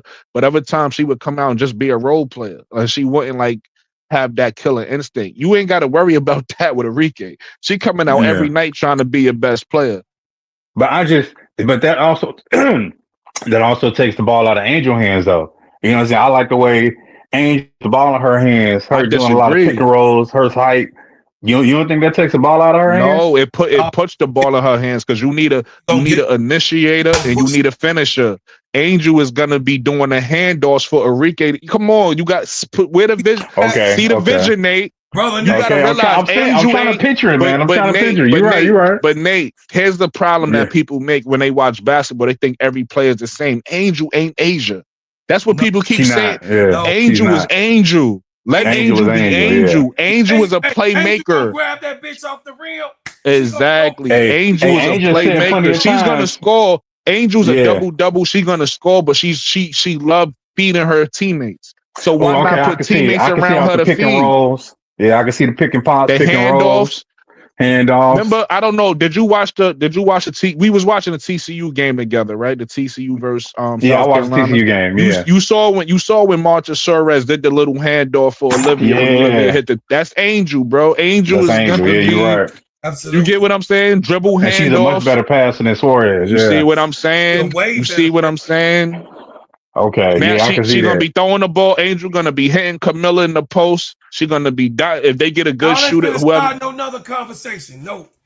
I'm just saying. I see the basketball IQ. Hey, let's trade Ariel to the Lynx. Get they pick because Kayla McBride is hurt, and so is Carl. So they're gonna need some pieces until at least Nafisa come back. We gotta hold it. We gotta hold it, y'all. We gotta hold it. Now, yeah, we supposed to do a closet thousand. Brooklyn, come on, man. We about to go on the third hour. Stay tuned for the next show for this conversation. Yeah, we need to do this tomorrow. Yeah, we need to finish this. We gonna be up tomorrow. We gonna have this mark. I come on Monday through Friday at 10 p.m. So everybody know to be here at 10 o'clock Monday through Friday. Come on and check us out. We gonna be here. I got my brothers is on here. You know what I'm saying, clowning. Hopefully I have ADP will be able to come on tomorrow night. Sister Tony could be able to stay up because it's the weekend. And maybe we might have the boss here tomorrow night. I'm gonna keep it 100 with y'all. I could, if I, I'm busy, so if I show up, but my girl, she gonna be flying in. I'm gonna have to pick her up, so I gotta, on Saturday, so I can't stay up too late on Friday. Okay, for sure. After the game. Okay. But we gonna be here. What time is the game? If we could draft. What time is the game? The first one is at 7 and 9. The other one I think is from 9 to 11 or something like that. The draft tomorrow is at 3 p.m. Yeah, that's at 3:30. Yeah. But the games come on at 7. It starts at 7, the first one. And then the second one I think come on at 9. 30 odd time, brother Nate, 2 o'clock. Okay.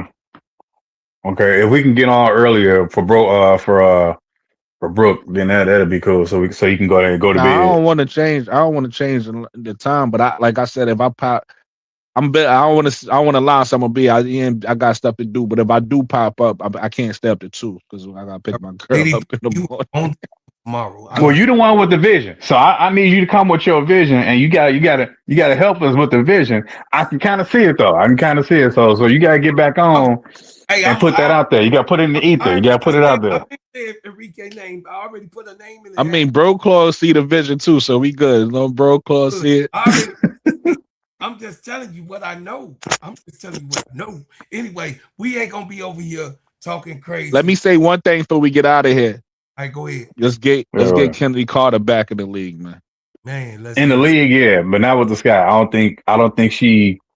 I don't know if she worked. I don't want to start a conversation. I wasn't trying to start. I just wanted to end with that. Let's get Kennedy back in the league. We got a conversation. Oh yeah, absolutely. But let's get Kennedy in the league. Yes. I see her with the Portland Fire getting a max contract. In fact, I want to say this. This is another thought I just had. I'm sorry. Last thing I'm gonna say. That's another thought that popped in my head. I was wondering if Jeff was so much of a hater. He said that so nobody, because she would still be on Chicago Sky's roster, right? Right. Yep. If it wasn't for him, yep. So I was wondering if he did that just to hate on her. Like if Portland or Toronto was like, I want Kennedy. He like, don't touch nobody from my roster just to hate on her. I was All wondering. right, she will qualify because she still be a refer. Oh yeah, you're right. That's still dang. I ain't think about that. But she qualified. Think about it. None of the GMs want her. So if it's two new GMs that come in the league, they might take a chance. And he like just kind of ruined her chance. I was wondering that if that, but you know, he definitely looks like a petty individual. Yeah, you're right. That's definitely some petty mess. That would be super petty. Jesus. Yeah, Brooklyn, you need to get back on here, man. Hey, turn on notifications every time I drop a hot banger. Please like, share, and subscribe to the channel. Like I always say, listen, give to the channel because this channel does not run by itself. I have things that I pay to make sure that y'all get the type of show, the background, the graphics, everything. Y'all know what it is. Y'all been around me a little bit. Please also, y'all, tune in 10 p.m. Monday through Friday. Sunday through Friday on the Gingerbread Man show, and also the Crash Out Room, myself, where I went off last night and I went to jail. I went to prison a little bit, get me out of jail. And you know, it is what it is. We had a good show. Hey y'all, both of y'all, I leave as I came with another bang. I appreciate y'all so much. Everybody. Chicago. Peace.